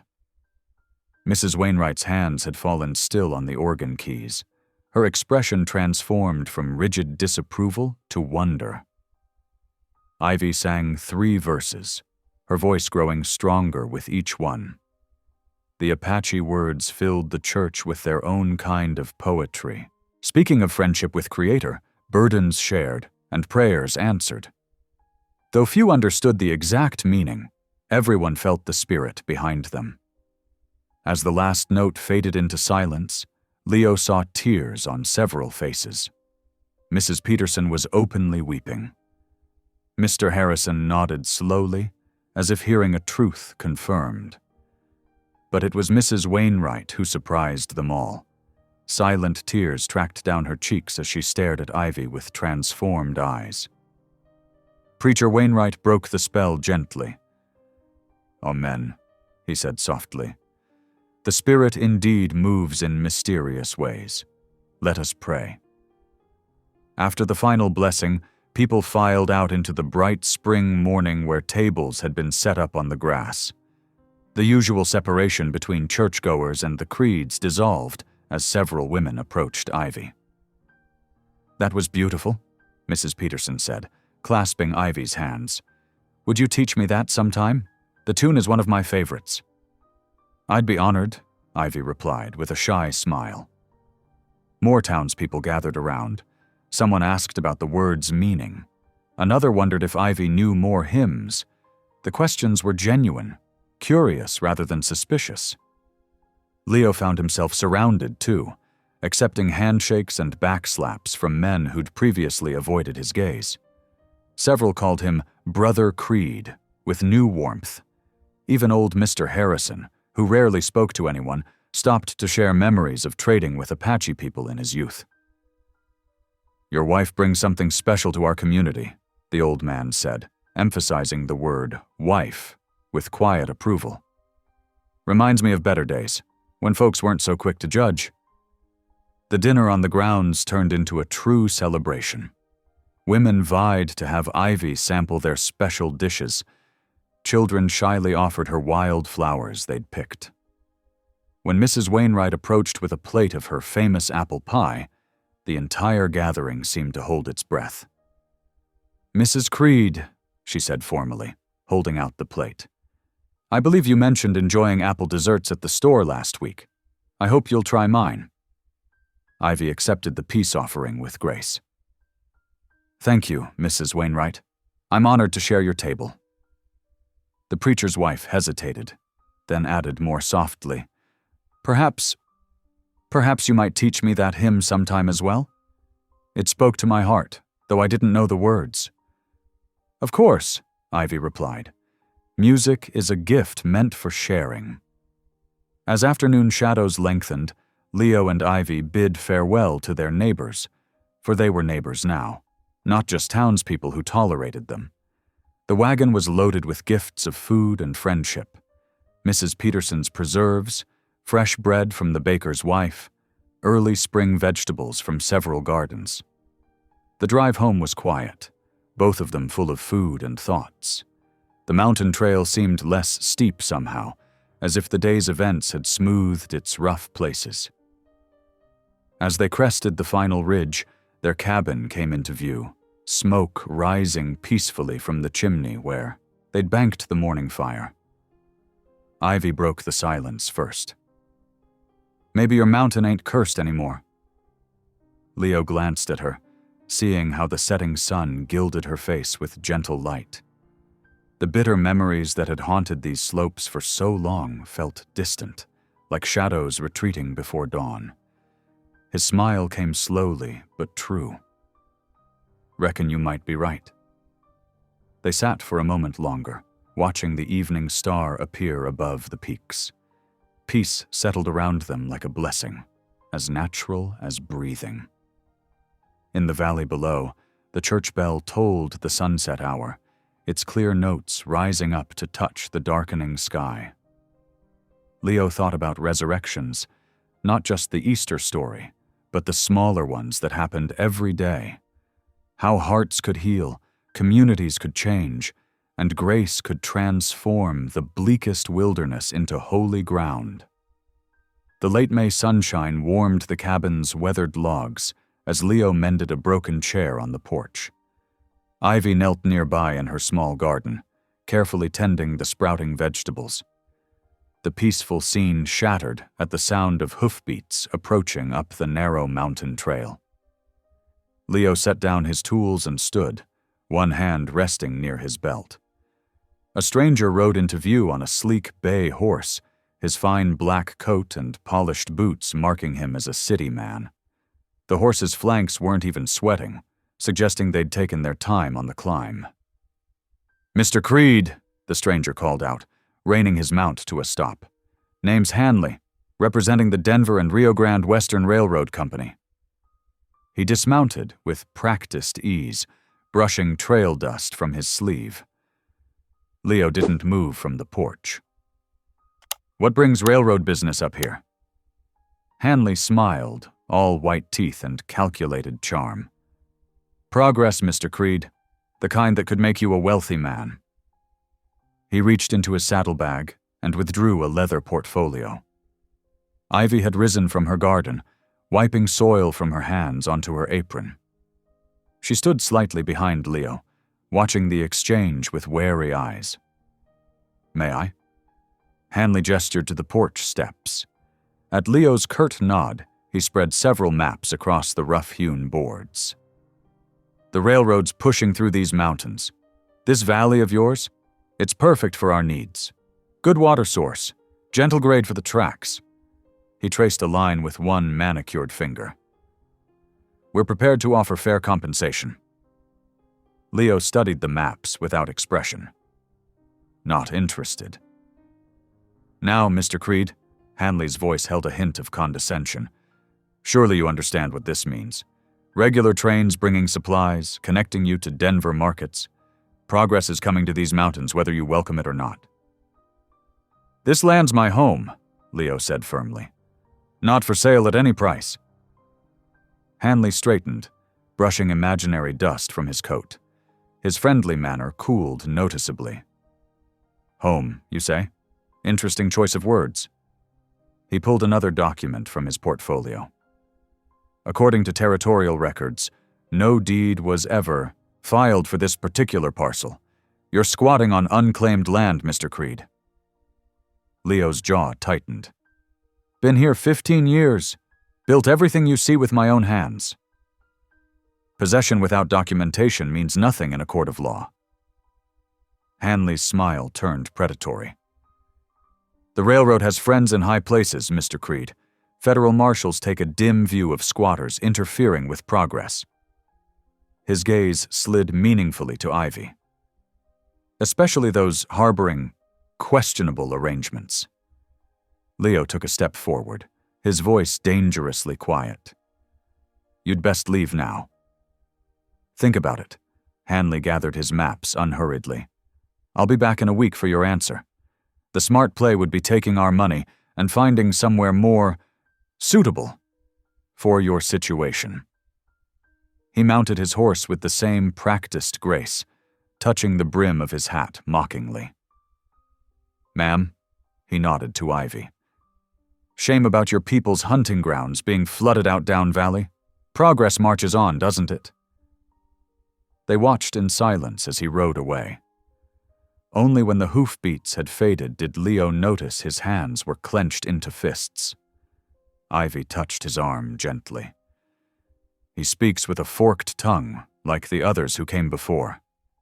"Doesn't matter," Leo said grimly. "He's right about one thing. I never filed a proper claim. Never saw the need, way up here." "Wait." Ivy's expression had grown intense. "The leather pouch you kept when you found me. Did you look inside? All of it?" Leo frowned. "Saw the marriage token. Didn't want to pry further into your father's things." Ivy hurried inside the cabin.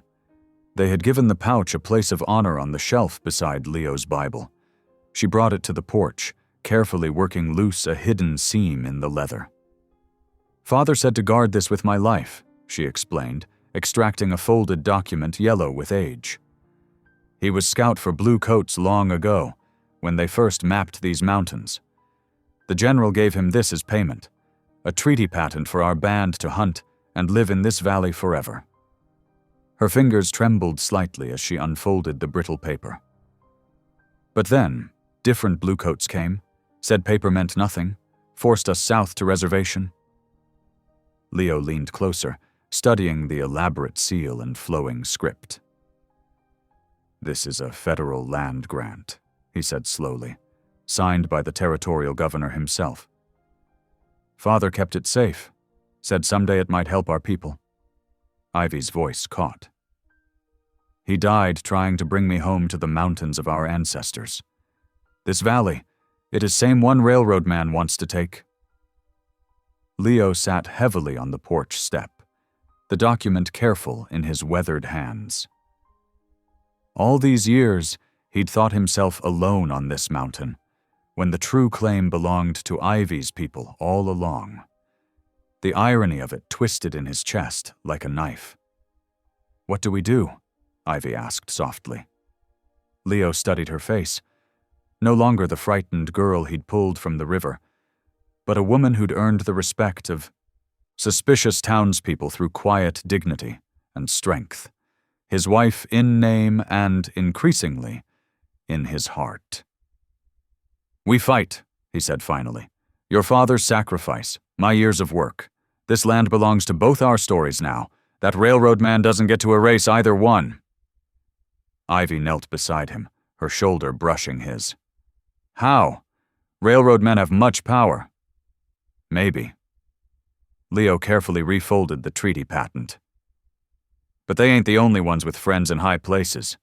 Preacher Wainwright's brother serves in the territorial legislature, and Marshal Briggs may be hard-headed about some things, but he respects the law. A federal grant signed by a governor? That's law even he can't ignore." "You would help defend my people's claim?" Ivy's dark eyes searched his face. "Even knowing it means this land was never truly yours?" Leo looked out over the valley he'd called home for so long, the garden Ivy had planted, the repaired fence they'd built together, the grave where he'd buried Sarah and their unborn child. "Way I see it, your father's grant makes our claim stronger, not weaker. Your people's rights and my improvements together? That's something even railroad lawyers will have trouble fighting." He tucked the precious document back into its hiding place in the pouch. "Besides," he added quietly, "reckon the land was waiting for both of us all along. Just took us a while to find each other." Ivy's smile was like sunshine breaking through storm clouds.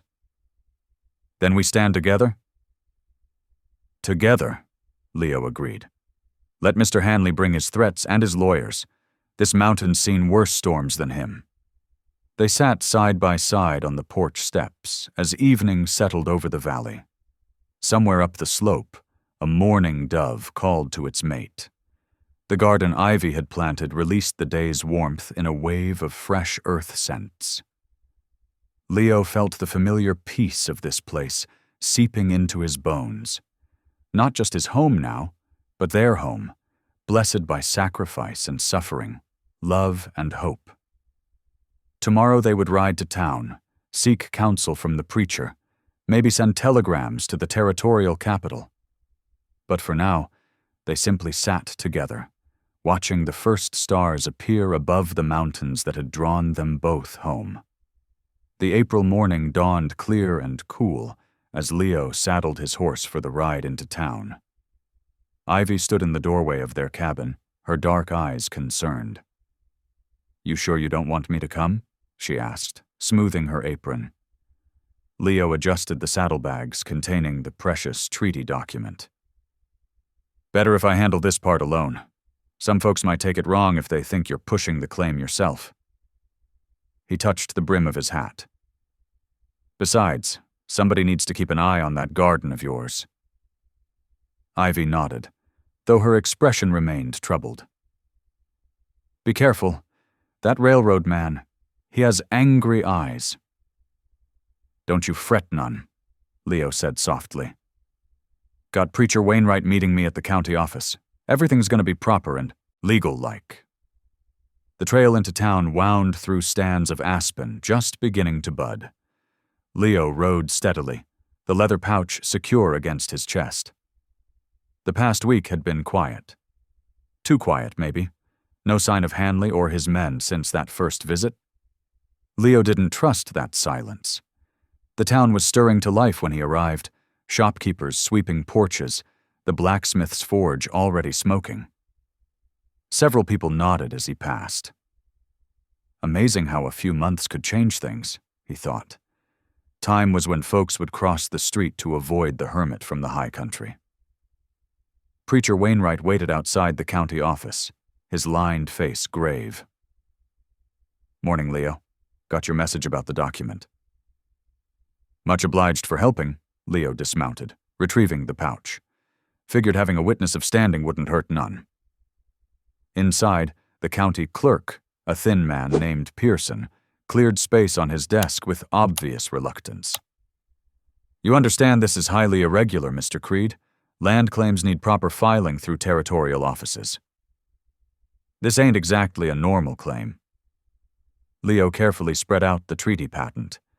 The territorial seal gleamed dully in the morning light. Pearson adjusted his spectacles, lips moving as he read. His eyebrows rose steadily. "This is unexpected. A federal grant signed by Governor Evans himself, giving hunting and settlement rights to the Western Apache Band." He touched the seal gingerly. "And it specifically describes your valley." "Is it genuine?" Preacher Wainwright asked.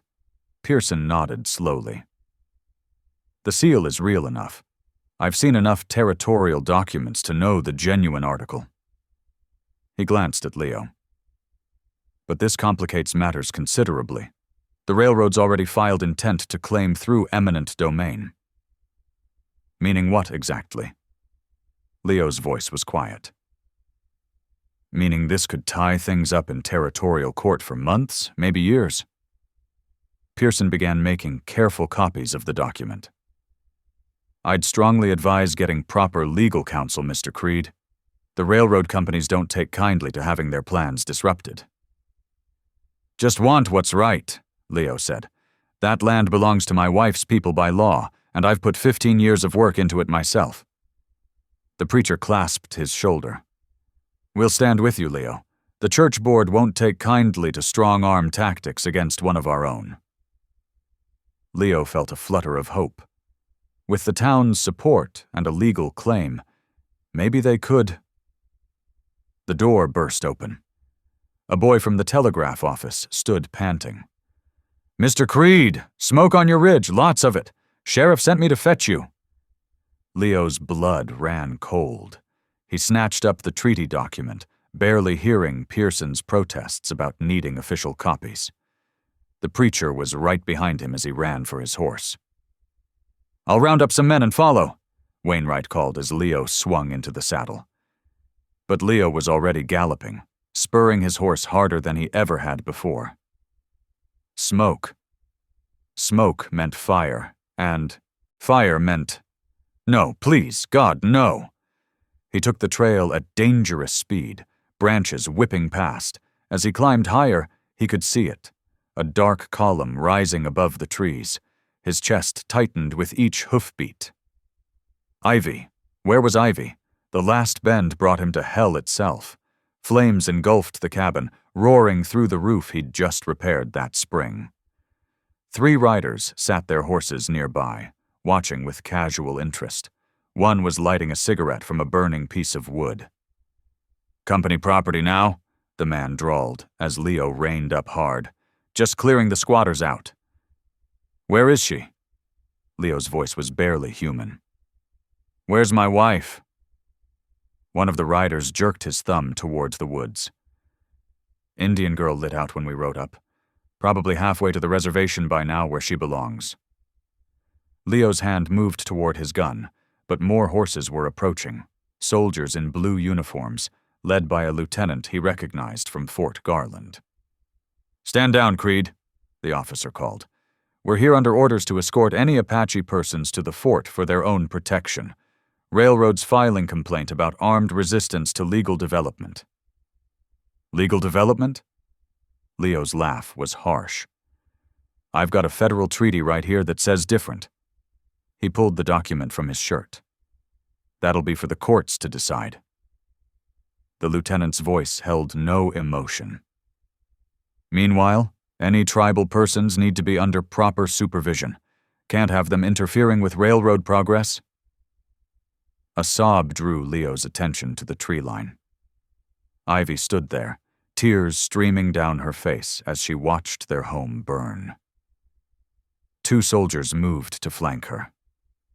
"No!" Leo spurred forward, but more uniforms blocked his path. "She's my wife. You can't take her." "A proper marriage license might help that claim," the lieutenant said coldly. "Until then, she's a ward of the government. For her own safety, you understand." Leo! Ivy's cry tore at his heart as the soldiers took her arms. The garden. I'm sorry about the garden. He tried to reach her, but rifles leveled at his chest. The hired men smirked as they mounted up, their work done. Somewhere in the inferno, a beam crashed down with a shower of sparks. Don't fight them, he called to her, his voice breaking. I'll come for you, I swear it. I'll bring the preacher and the treaty. Just stay strong.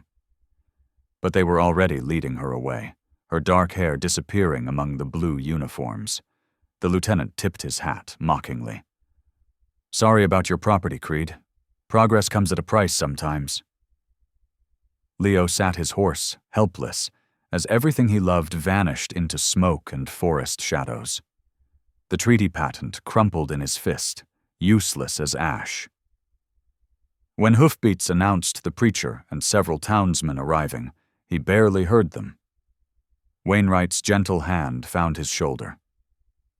Dear God, Leo, we'll make this right. We'll go to the fort. Show them the document. But Leo was already sliding from his saddle. His legs gave way, and he knelt in the ashes of his world, breathing in the bitter smoke of loss. Memories flashed through his mind, Sarah dying in his arms, Ivy singing at Easter service, the garden they'd planted together just beginning to sprout. You still believe in justice, preacher? He asked hoarsely. After seeing this? Wainwright knelt beside him in the dirt. I believe in God's justice, Leo, and I believe he put that treaty in your hands for a reason. This isn't over. Leo stared at the burning ruins of his cabin, the home where he'd found healing, where a frightened girl had become a beloved wife, where hope had finally returned after so many dark years. Now it was all ash and smoke, just like before. But this time was different. This time he wasn't alone. He pushed himself to his feet, clutching the precious document that might save them all. Reckon we'd better ride for Fort Garland, then, he said quietly. Got some justice that needs seeing to. The preacher nodded gravely. I'll send word to my brother in the legislature. The governor needs to hear about this. As the other men began dousing the flames, Leo stood watching the smoke rise against the mountain sky. Somewhere beyond those peaks, Ivy was being taken further from him with each passing moment. But he'd made her a promise that first day in the snow. She would be safe. And now he had a new promise to keep. Hold on, wife, he whispered. I'm coming. The late afternoon wind caught his words, carrying them away with the ashes of their home. But the mountains remained, solid as truth, patient as justice. They had witnessed it all, the rescue, the healing, the love that had grown as steady as seasons. Now they would witness what came next. Leo mounted his horse, the treaty patent secure against his heart. Behind him, the ruins of his cabin smoldered in the April sun. The night wrapped around Leo like a cold shroud as he sat in the ashes of his home. Ivy's woolen shawl, dropped in her flight, lay clutched in his weathered hands. Its familiar weave still held her scent, sage and wood smoke. The stars wheeled overhead, witness to his vigil. Lord, he whispered, his voice rough with disuse, I ain't been much for talking to you these past years. Reckon I blamed you when Sarah died? His fingers tightened on the fabric. But Ivy, she showed me there's still good in this world, still mercy. Tears came then, hot and honest, falling into the cold ashes. Please keep her safe. Show me the way to make this right, by your law and man's law both. As dawn painted the mountains gold, Leo rose stiffly. His old horse nickered as he approached with saddle and supplies. 2 days to Fort Garland, old friend, he murmured, checking the cinch. Best make good time. The trail wound down through aspen groves, just greening with spring. Near noon, he passed a wagon train heading west. The driver touched his hat. You the mountain hermit? Heard the Army took your Apache wife yesterday. Railroad's already surveying the pass. Leo's jaw tightened, but he kept riding. At dusk, he shared a fire with 2 miners. They spoke in low voices about progress coming to the territory. Railroad's moving fast, one said. Don't care who they run over. That's what they think, Leo answered quietly, touching the treaty document in his shirt. Each mile, each rumor, each sympathetic or suspicious glance from travelers hardened his resolve. This wasn't just about him and Ivy anymore. This was about justice. For her people, for his land, for every promise broken in the name of profit. He would fight this battle with paper and ink instead of bullets, with truth instead of vengeance, with faith instead of fury. The late afternoon sun beat down on Fort Garland's weathered walls as Leo dismounted his weary horse. 2 days of hard riding showed in the dust coating his buckskins and the shadows beneath his eyes. At the gate, 2 young guards crossed their rifles. No civilians without business, the taller one declared. Leo straightened his spine. My business is with Commander Lathrop. Tell him Leo Creed is here about the Apache treaty. Commander don't see mountain folk, the guard sneered. Then tell him I'll stand right here preaching scripture till he does. Leo's voice carried across the yard, drawing curious onlookers. Might start with psalms about justice. Minutes later, Leo stood in Lathrop's office, the air heavy with tobacco smoke. The commander lounged behind his desk, trimmed mustache twitching with amusement. So you're the hermit who claims an Apache squaw for wife. Lathrop's boots thudded on his desk. You think a mountain man's word can outweigh the United States government? Leo reached slowly into his shirt and withdrew the folded treaty. The old paper crackled as he laid it before Lathrop. This land was granted to her people, legal and proper. Lathrop barely glanced at the document before grabbing it in both hands. The ripping sound echoed like gunfire as he tore it in half.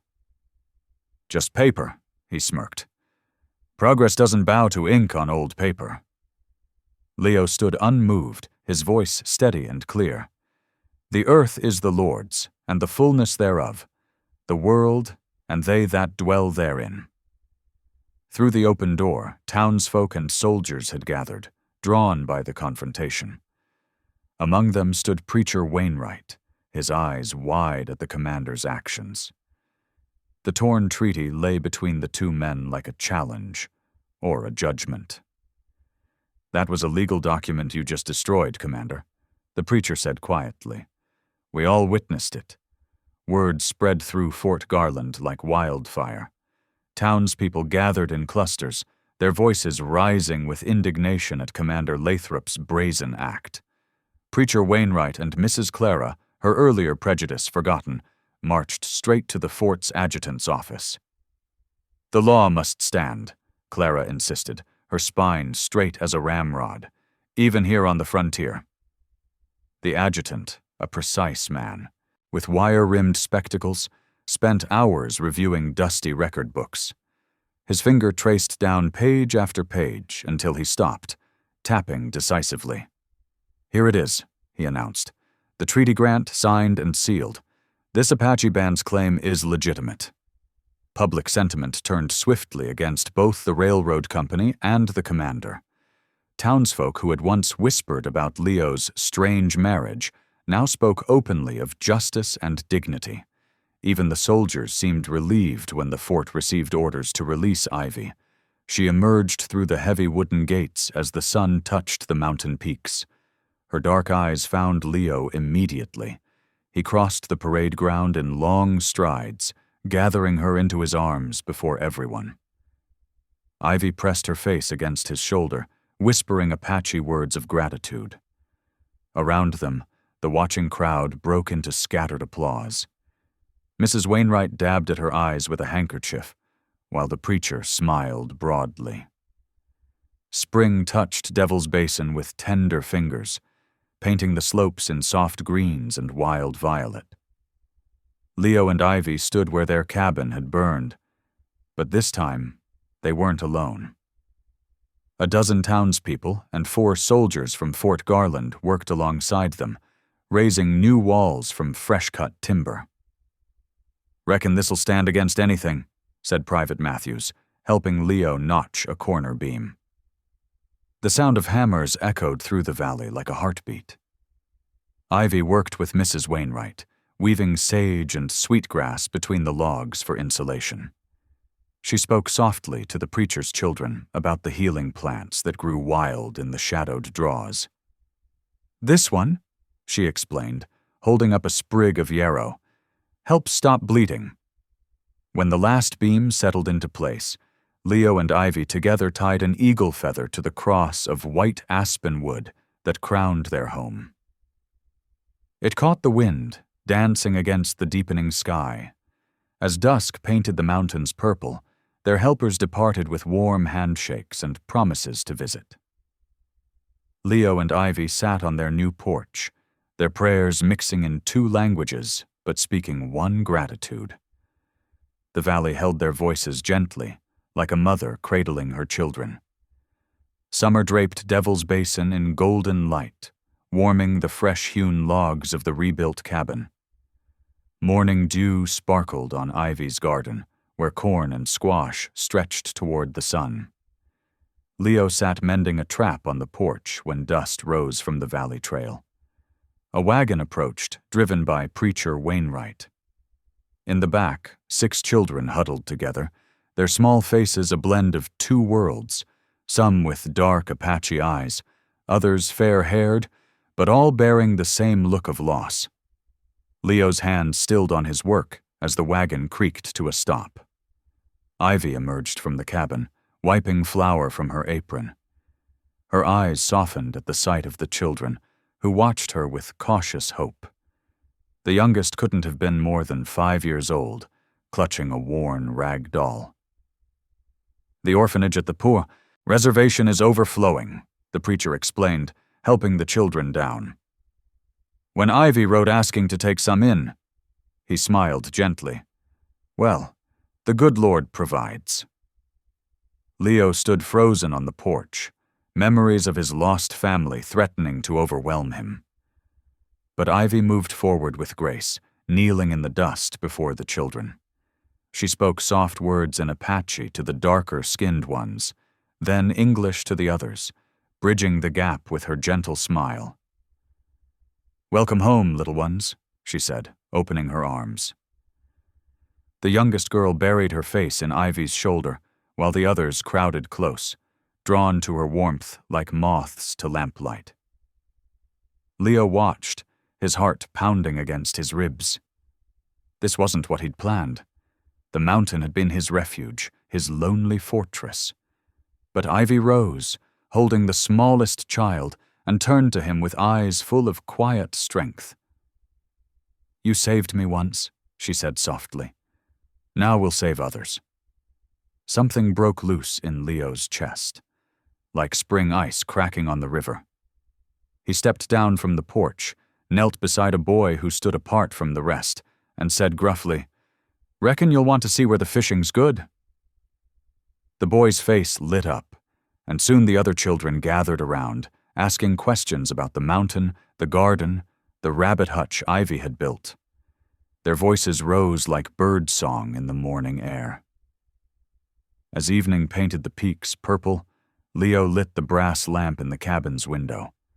Inside, Ivy showed the girls how to knead bread, while the boys helped set the long table Leo had crafted. Laughter echoed through the valley, young and free, chasing away old shadows. Looking out over their expanded family, Leo whispered to Ivy, "Guess the mountain ain't so lonely no more." She squeezed his hand, and together they watched their children, chosen by love, blessed by faith, fill their home with new life and hope. Thank you for listening. Stories connect us in the most unexpected ways. If you felt that spark today, make sure you're subscribed. I share a new one daily, and the next might change your day.